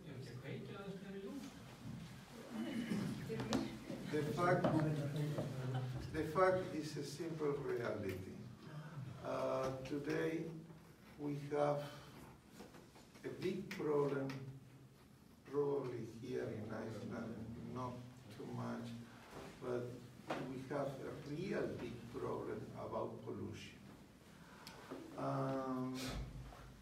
It is not a joke, it is something quite complex. So it is quite logic that all the governments need to do something very strong as to create, let's say, a future clean environment, not probably for us, but for our descendants. The need is definitely there. True. Og þú komst einmitt inn á það, Guðjón, að af hverju við erum að þessu. Já. En hvað heldur frá ykkar sjónarhóli og okkur náttúrunum? Þetta Ég ætla að sagt raunhæft? Já, 2030 Já. með samt getur við flutt inn bíl með einhverjum undanþágum. Þannig að það verður alveg pottþétt þannig. En fyrir massan, fyrir allt skuttlið, fyrir allan svona almenning, fyrir okkur flestu ferðir, þá rafmagnsbílar bara nógu góðir. Og innviðir, heldur þeir verði komnir? Já. Eða ráðið við þetta? Ég held að. Þetta er ekkert óyfirstíganlegt. Þetta er bara úrlaustur efni. En þú, Marín, hvað heldur þú um þetta? Nei, ég er svona að verða vinkona Guðjóns á Facebook, menn ákveð að vera við erum bara svo ólíkur hlið á þessu, sem bara, mér finnst allt svo skemmtilegt, sko. Nei, ég held alls ekki, ég er ekki með ný ríkisstjórn, kannski einhvern dag stóra jeppa og ferðast hálendið og eitthvað svona og kaupa sér nýja bíl, margir og nýjum landkrúserum og svona, við lendum í það og svo leys. Það er ekki allir sem eru bifvélavirkjar og bifvélasmiðir og geta haft þessu við. Nei, ég held ekki. Ég held að þetta verði ekki bannað. Ég held að við séum allt og mörg sem erum ekki að þessari línu. En þú myndist á framleiðendinu. Þeir eru rauninni þeir sem væri lykilaðilar í þessu. Við þurfum að Ég held að þeir sé ekki komið með lendingu, sko. Það er ekki komið samræmt hjá framleiðendum eða fara bara í rafbíla. Já, eða einhverja nýjum. Já, það verður klárlega einhverja aðrar, þú veist, það var að finna einhverja aðrar orkugjafa, en 2030 held ég ekki að það koma.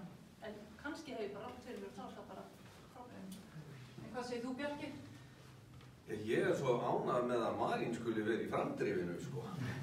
Vilji fara á fjöll. Sko, ég held að ég ætla ekki að vera búin að leggja Econoline mínum sem er með 460 Big Block bensínvél 2030. Ég er búin að Mátt bara ekki kaupa það nýjan, sko? Nei. En mér finnst þessi umræða á svolítið undarlegum stað. Mér skilst að bílaflotin sé að menga 4% af heildinni og við þurfum að fara í flugið og við þurfum að fara í skipin. Við erum að reyna að gera okkar besta, en hvað eru hinir að gera á meðan? Og ég held að það þurfa að varpa þessari umræðu dálítið upp á þann grundvöll. Bara skemmtiferðaskip sem að leggur hérna niður í höfn og eins og 4.000 manna þorp út á landi í að brenna dísilolíu. Þannig ég held að við þurfum að horfa aðeins víðar yfir sviðið. Hér er búið að koma fram hvað Orka náttúrunnar er að stíga gríðarlega stór skref fram á við í þessu. Hér eru allir fókuseraðir á það hvað þarf að gera og ætla sér að gera. Það þarf að ná hinum með. Og ég held að ríkisstjórnin þurfi líka að fókusera á þetta áður en fer gjörsamlega að drepa okkur fjallafólkið, sko. Já, ég held að það sé með málið að það þurfa allir að gera eitthvað og enginn getur gert allt. Nei, En þessar prósentutölur eru skemmtilegar og 4%, það er líka hægt að horfa á, ef við horfum á losunina sem að Ísland hefur skuldbundið sig til að minnka 40% í samstarfi við, eða cirka 40% í samstarfi við Evrópusambandið, að þá eru losun frá samgöngum 15–20%. Þannig að þetta fer allt eftir því hvað þú ert að horfa á, hvort þú ert líka að horfa á svo kallar ETS-kerfi og losun frá mýrum og svo framvegis. En þetta er klárlega mikilvægur hluti, losun frá samgöngum. En Bjarni, hvað... Þetta er alveg ópolítískt. Já, og kannski ekki, já. Þetta er á slökkvilinu, þá alltaf er þetta ekkert, við erum ekki að tala um einhverja stóra breytingar í okkur í búnaði og annað þess að þetta bara felst í því að vera upplýstur og afla okkur fræðslu og tekníkar og bara eftir sem það nær dregur, hvort sem að vera rafmagni eða eitthvað annað, þá þurfum við alltaf að vera á tónum og höfum alltaf verið, þannig að fyrir okkur er þetta kannski ekki stór breyting sko, en bara að við þurfum að vera með aukna fræðslu og þengur og það eru afsækjað nú þegar. Já, og þið eru svolítið í þeirri stöðu að það er ekki þið sem ákveður hvað bílar eru fluttir inn eða hvað fólk kaupir eða hvernig reglurnar eru, þið verður bara geta brugðist við þegar vandræðin koma. Þetta er alltaf sama, þetta er bara það sem settir okkur, það leysum við. Já, það breytist ekki þessu eitthvað. Nú líður það betur. Réttir allir. Má ég bæta við smá? Já. Því að við tölum skemmtiferðarskipin og það dæmi sko, þá hef ég svona talað það, að dugar ekkert fyrir mig að fór að hlaupa, að því nágrannar minn er svo feitur sko. Þannig að því ekkert við erum það svona fínu feitir. Þannig að sko, bílar eru eitthvað sem við getum gert og ættum að gera þetta og þannig að auðvitað þurfum að vinna í hinu, en hvað er einhver annað? Byrjuðum á símanum, þá komið lithium-rafhlöður, svo komið tölvur, svo komið bíla, svo þeir búið að þróa fyrir bíla, þá fara þeir hvert og svo hvert sko. Þetta er einhver eitt annað. Já, en ég held að maður geta ekkert svona hort á eitthvað, en þessi mengar svo mikið, þá þarf ég bara góður sko. Ég er bara ekkert vera með mína byggbúar sko. Ég átti eiginlega frekar við það, af því að það er unnið svo faglega hér og sér í lagi eins og Orka náttúrunnar er að stíga fram í málefnið, þá ætti það að verða hvati fyrir hina að ganga í sama farveg. Það er alveg, og því ég hef verið fylgjast með sem orkuskiptamáli lengi, þá eru ýmislegt í gangi, til dæmis í rafvæðingu og höfnum og því líka. Það er alveg fullt af hlutum að gerast. Og það er það sem er líka svo áhugavert og skemmtilegt hvernig allir eru að leggja sitt að mörgum. En spurningar úr sal?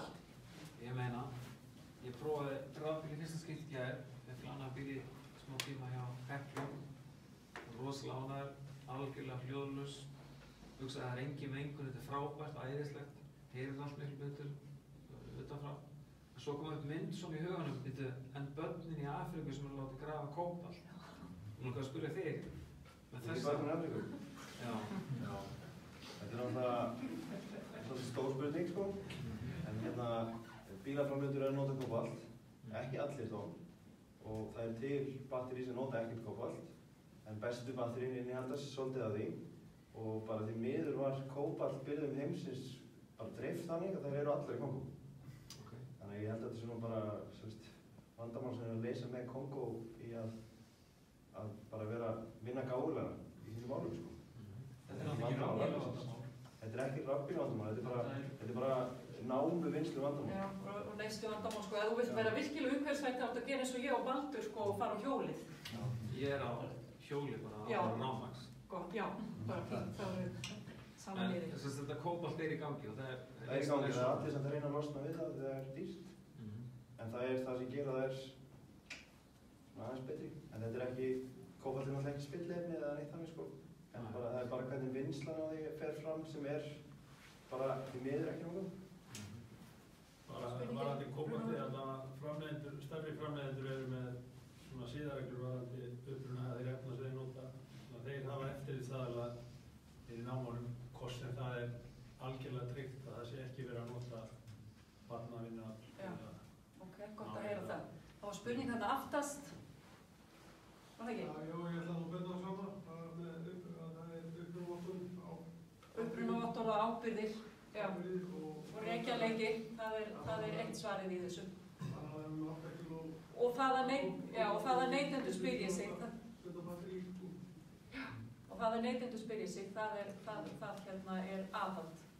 Það kópaltmálið er ekki rafbílavandamál, það er félagslegt vandamál í löndunum þess að það er framleitt. Já.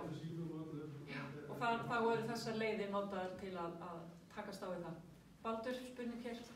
Já, ég ætla að reyna kannski að messa eitthvað tóparsamt eitthvað sem minna bara að við göngum einhverjum buxum sem eru framleiddar á bómul sem er undir einhverjum. Það er allstað í samfélaginu sko fullt af vöru sem við erum að kaupa sem að því miður hafa snertingu við siðferðileg vandamál í þeim. Þannig að við sem ekki þurfum að bara vera virkið í einhverja gröfur og hafa svona framlega. En það er langar að minna bara á varðandi orkuskiptin. Þetta verður líka meta, þetta verður líka verkið, það er búið að koma ákveðin inn á það. Þannig að fjallabílaeigendur þeim verður örglega einhverja kosti. Og bara minna á það að fyrirtæki sem Norðurorku Akureyri sem eru veitufyrirtæki að vinna metan úr gamlum ruslahaugum á Glerárdal sem gefur tækifæri fyrir fyrirtæki og einstaklinga að eiga metanbíla. Sorpa er núna að fara að staða í Stórastöðum þess að það var nota útganginn frá okkur og höfðborgarsvæðinu til að vinna metan. Þannig að það opnast líka alls konar gluggar þar. Danir mann rétt á minnum með þeirra orkuskiptum að gera þeirra ráð fyrir því að bíógas skipta líklega um 30%. Þannig að ég held að það er mjög gott, sko, eins og góður og rafbílar eru og fyrir bæði fyrir inngreinarnar og viðgerðarnar alla að sko íta jafnvel undir þá umræðu að nota þessa orkugjafa líka. Í því samhengi þá við erum að muna svo lengi sem við erum að sko, borða grænmeti og kjúkling og allt þetta sem býr til gasið að þá þurfum við að vera ábyrgir því að nýta það. Því hauggas er það bil 25 til 30 sinnum skaðlegra bara að það fær að fara upp úr haugunum eða upp úr rotnum heldur en við nýttökum það og brennum það í bílvél. Þannig að ég ætla bara að koma þessu punkti til sterkinn svona því ég á smá í sem metarstöðina fyrir norðan, ég fyrir allir starfsmaður norðan. Takk fyrir þetta. Fleiri spurningar? Já, hérna er einn. Bjarni, af því þú setur svo marga myndir af brennandi Teslum. Það er lent í rafmagnsbílabruna hérna á Íslandi? Ekki sé ég man eftir. Og ekki einu svona Teslum? Nei, ástæðan fyrir að setja Teslin er þetta svo að þú ferð og flettur á netinu þá er nánast 90% því sem stendur á netinu kemur frá Tesla. Þannig komur fyrstu uppsíkar, Tesla voru duglegir að posta inn á netinu og á sama skapi var Tesla svona framalega þannig að menn voru duglegir að gagnrýna Tesla. Þeir voru að lenda í vandræðum með hlíðarplantan undir bílnum var ekki nógu góð þannig að ef það kom eitthvað undir plötuna þá gataði það batteríið og kviknaði bílum. Þannig að það reyndi ekki leysa það að þeir styrktu bara mannskapshúsið svo fólk kemst frekar út.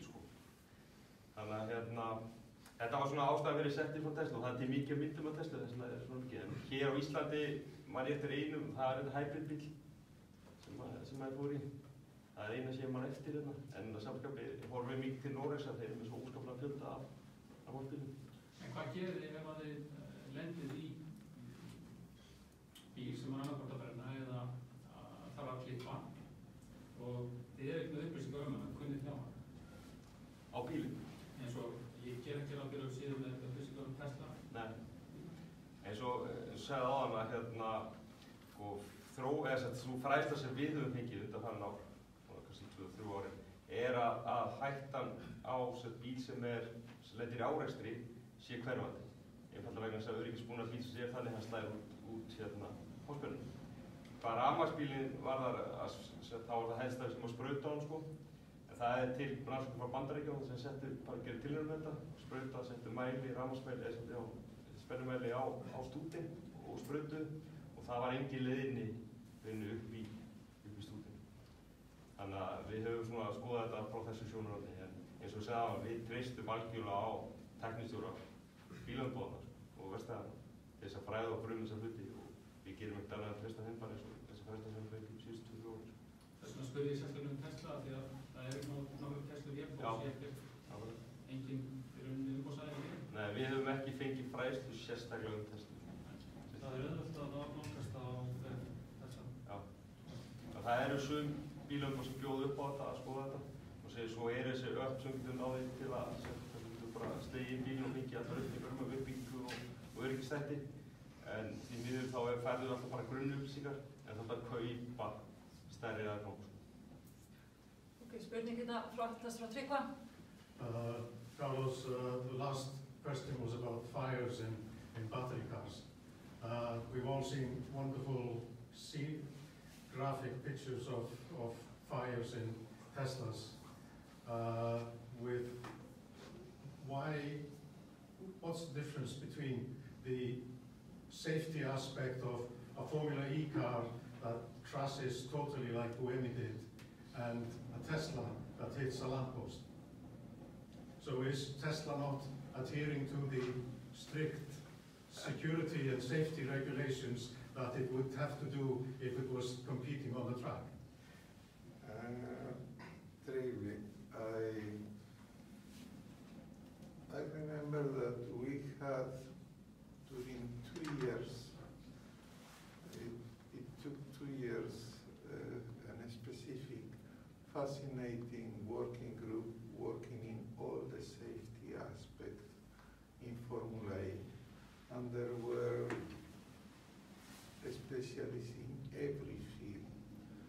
And I remember quite well one of the representatives from one of the leading manufacturers of electric vehicles saying something like that an accident in an electric vehicle just on the road would be absolutely disastrous. So that was the base after which we protect our car in a way that I am not saying that the Tesla is bad. I suppose that the Tesla has carried out all the tests and following all the safety standards available for road cars. We developed for motor racing something which is even bigger than that. Just in order to give you an idea, the battery itself, basically, it's a block which is as big as this and as high as this, and this. Probably 50% of the volume are just only safety devices. Safety devices to protect about every possible thing, from overcharging, from crash, or whatever. Those batteries in our case have been tested in the most cruel, if you want to use the expression, ways, including even exploding on purpose a battery, which is a very expensive test. That's the reason, really, that we are, let's say, having one of the most safest ever made motor racing vehicle. In your area, fire, the battery is homologated and using even the standards used by the American Army as to transport and build batteries that they are normally using in military vehicles. So that's the reason why we are, let's say, protected. Okay? Gjör svo vel spurningin aftast. Já, þakka. Já, fyrirgeðu augnablik. Marín var búin að segja mér, hún þarf að fara, sko. Mísnar að leika sér, sko. Kötturinn í burtu þar, hún þarf að fara og ná stjórnaður. There is always this discussion about disposal of the batteries in the environmental aspect. How do you proceed with this? Well, number one, as I was mentioning briefly, one of the groups that consulting was the American Army has to transport damaged batteries, which is the first problem. And then we were also working with groups specializing in recycling batteries. Okay, we know very well that the problem with the lithium-ion batteries is still the environmental one.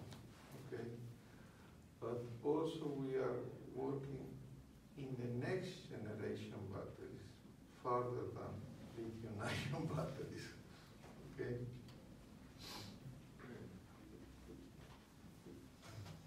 Fleiri spurningar? Kannski eitt varðandi ofurhleðsluna þarna.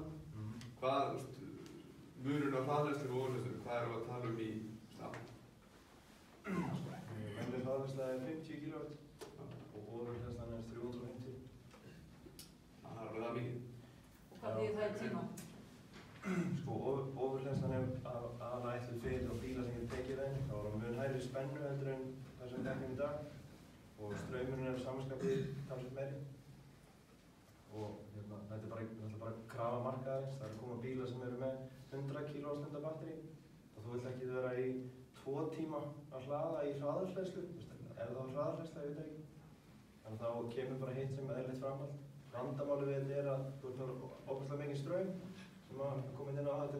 Þú ert að flytja mjög mikið afl á mjög stund tíma á einhvern annan stað og fólk er að gefa kröfum að það sé ennþá hraðar og þú veist, sé bara eins og að taka bensín, sko. En þú veist, kaplarnir verður alltaf þungir. Þannig að þetta verður að stýra það, af því að þú veist, þú þarfst að kæla bara til þess að geta borið það. Þú veist, bara, hlýtur alltaf að vera með rosalega stóra eiginleiti, sko. Ólega sem hefur komið þetta. Það er bara að bæta við og ég hefði að spyrja hversu mikið, 350 kW stöðum og veitir er 100 kW og eina í 500 inn á batteri. 150 kW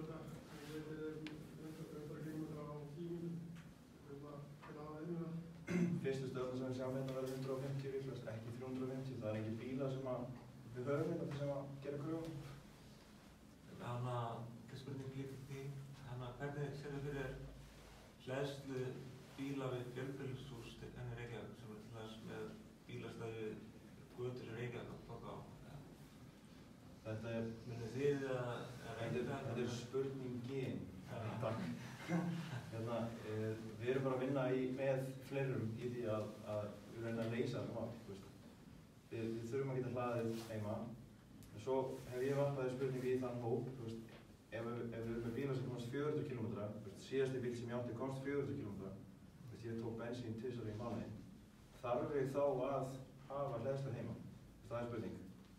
Þannig að ef þú bara með hraðhleðslu nærðir, bara svona hverfisstöð í rauninni, það er alveg spurning, sko. En ég held að það sé alltaf mjög þægilegt að þú getur hlaðið heima. Það er náttúrulega það sem er spurning. Er Reykjavík borg með svona starfsfólk að þeir stutti í þessi 2030 og... Já, þeir eru með starfsfólk. Ég lélum með nöfnum eins og hvort ég var snöfnum, mann ekki hvað hinn. En þeir eru að vinna í þessu og getur bara nálgast Reykjavík borg og þeir getur sagt því hvað er í gangi þar. Spurning hérna ekki svo vel. Já, ég er aldrei að spyrja, ég er bara að segja. Ok, þú að segja. Bara að ég myndist þess að könnun á það sem við erum að fara í gang með. Þá partur þeirri könnun og við erum með þessi bakkakandi sem er heim í einbíli.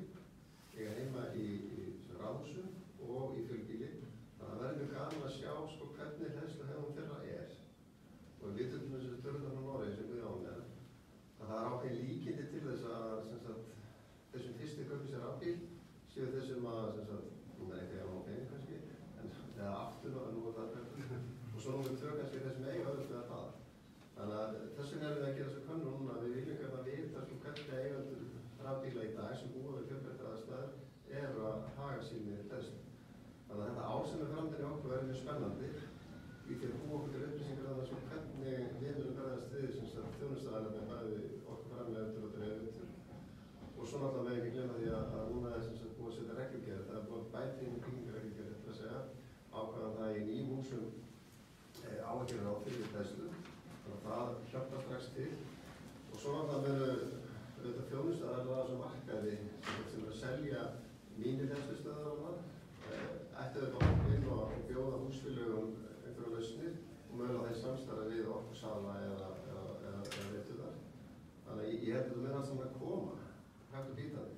fyrir auðvitað kostnaður, en það er hægt að fá hestustöðar í bílakjallara sem þannig að þú getur sem sagt séð á þetta miklu út af sameiginlegu rafmagni og þú borgar bara samkvæmt því. Þannig að það er alls konar lausnir sem að kannski lækka fjárfestingarkostnað í uppbyggingarhúsum. En það er fullt af áskorunum sem verður spennandi að eiga við. Já, þetta kemur í ljós á næsta ári. En ein spurning hérna aftast. Já, ég ætla eina veit mál sem að fara í skemmtilega rannsókn. Allir rannsaka leiðinni með tvinnbíla. Já, sko inn í þýðinu, þessu tvörbíla þýði, og nota benni orðin einn aðalum það. Það er rannsókn og Landsvirkjun og Landsnet og Norðurorka og fleiri. Inn í þýðinu eru blandaðir bíl, það er ekki bara, það er bæði tvinn og annars bílar. En við fáum upplýsingar líka hægðunina hjá tvinnbílum. Þá er líka tekinn dregnin og fleira og hversu oft með hlaða og svona. Þetta er mjög spennandi. Ég vona að við fáum bara nógu marga til að tekta allt. Áfæðandi er að rannsóknir sína í Evrópu að álagið á rafkerfið er meira á tvinnbílum heldur út af rafbílum. Rafbílar fara á mætunar. Það er að tala í þeirri rannsóknir að það er að skipta 20% á spennukerfinu, ekki út af rafbílum, ekki út af tvinnbílum. Ég meina ég veit þetta þín líka. Ekki eins erfið. Ég býð í Sólvallagötu og bílastæðin eru hinum með götuna. Þannig að það er engin séns að vera með einhverja tengingu. Hvaða möguleika á ég í dag að fá hleðslengstað nálægt miðbænum? Nálægt sem Emil, þú átt ekki stæðið sjálfur samt það? Nei. Það er einu vandamál, það á engin stæði sko. Og þegar við erum ekki með fleiri rafbíla en auðvitað vitni, það eru mest bara, þú veist, landgrúsar sem leggja þá í stæðin sko. Og þannig að það er svona verið að hugsa hvort það sé að setja þá svona hleðslu staði, þannig að það sé einhver staði upptekinn sko. Þá kemur aftur af demand svona hliðinni, þú veist, hvað margur sem vandar og þú veist, þannig að það færði kannski ekki hleðslu og þetta. En það er verið að vinna í þessu með, veitur er að vinna með borginni, því að það vil ekki vera með heimtugar í öll bílastæði á höfuðborgarsvæðinu. Þannig að það er verið að vinna í einhver svona, þetta verður eitthvað svona fælleslaust, þannig að það sé getur fleiri neill hlaðið sko. Hvort þú pantir hana, ég veit ekki, það á aftur að finna út þessu. Þetta er bara pínu vesinn sko. Já. En við getum hort til annarra landa, hvernig að þetta er verið leyst þar.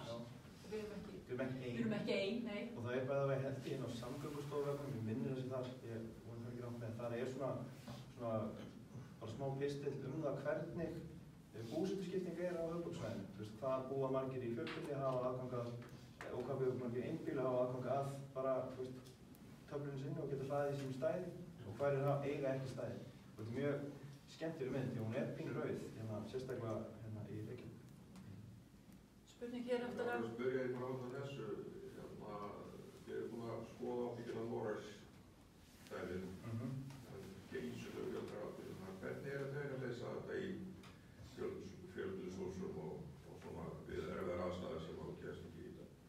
Ólítið ekki betur en ég, en það sem þeir hafa sagt við okkur að þeir hafa gert þetta pínu vitlaust fyrst og er að biðja okkur að gera ekki sömu mistök, en við erum svona hálft í hvora að gera þau. Að fyrsti gæðin sem kaupir sér rafbíl í einhverju fjölbýlishúsi, hann leggur að sinni stöð, svo kemur næstu og svo komið vandamál sko, og svo vill enginn taka á því að leysa það aftur. Þannig að við erum svona horfað til þess hvort við getum mögulega leyst það vandamál, þannig að við gerum ekki sömu mistök á þeir. Er þetta ekki rétt hjá mér, Óli? Það kemur það, sko, veit alltaf hvað það er. Má ég bæta einu lið, en bara þegar maður tala svona heimaðislu, þá er mjög mikilvægt að koma því að það geta verið hættu fólknar í hlæsinu heima, menn það er að fylgja mjög vel leiðbeiningunum frá hverju bílaframleiðandi á hverju stöð. Það er dæmið það til þess í Noregi að það eru húsbrunnar sem hafa orðið vegna þess að menn hafa ekki fylgt þessum leiðbeiningum og ekki talað um skólann, ekki talað við löggindaræðskrift að fá þetta græða rétt. Og bara fólk mitt með sinn ábí leggur því að við sem höfum fyrir Steinhúsi að þau gengur bara á einstungur og fundu einhverja sem gaf svöru og svo einnig nóttu þá brunni við leyslunar. Þannig að það er líka svona fræðsluðu moment í þessu talandurslökkulið á aðra. Þú má ekki vera svona do-it-yourself lausnir. Akkurat, það var að tala fram líka í þessu. Já, Björsavegg. Hefur ON eitthvað skoðað ljósastörlaust sem að margar borgir eru að skoða? Já.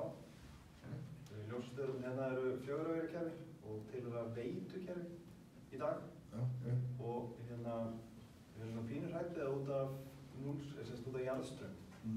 Það sést að staurinn er jarðskaut og svo er ljósunum dreift svona cirka jafnt á, þannig að straumurinn á jörðina var lítill og við erum svona hrætt við það að svo komið bara hérna rafbíll út á endan og straumurinn á jörðinu verði, þú veist, 7 kílót, sko. Það er jörðin var aldrei ætluð í það, sko, ekki í þessum stöðum. Þannig að þetta var aldrei ætlað sem svona virki. Þannig að við svona gætum trúað að þetta er töfum það, sko. Það er svona ánábyrðað, sko. Já, en þetta er alveg möguleik samt með því bara lagfæra það sem er ekki? Jú, það er það. Og ég veit að borgin hefur áhugað því, sko, á einhverju stöðum að setja upp svona fyrir svona dæmi. Setja á einhverja pósta og reyna að fá fólk til að leggja ekki hér. En við þurfum líka að fara í það bara að þjálfa fólki að leggja ekki öðrum bílum í þessi stæði og að rafbíla eigendur hætt að leggja í þessi stæði þegar þeir eru ekki að hlaða. Fyrst fóru grænu stæðin fyrir græna bíla, svo var sett hleðslustöði það. Þannig að þú veist, reyna að koma þeim bara annað, sko. Þetta eru bensínstöðunar þeirra, en ekki bara eitthvað. Já, ég er bara eins og með svolítið staðal og regnir þetta brunvana. Þannig að nú alltaf þekkir maður vel þessu tengla sem hafa brunni og kringum það. Er ekkert í stöðunni að menn eru að skipta út þessum klassísku súkotenglum sem eru og vera þá með þess að þriggja bláa eins og þekkir sem sjálfsagt. Er engin svoleiðis hópur í að koma því bara reglugerðir að það er það sem fylgir þessari heimahleðslu sem getur plugga í? Er það ekkert að gerast?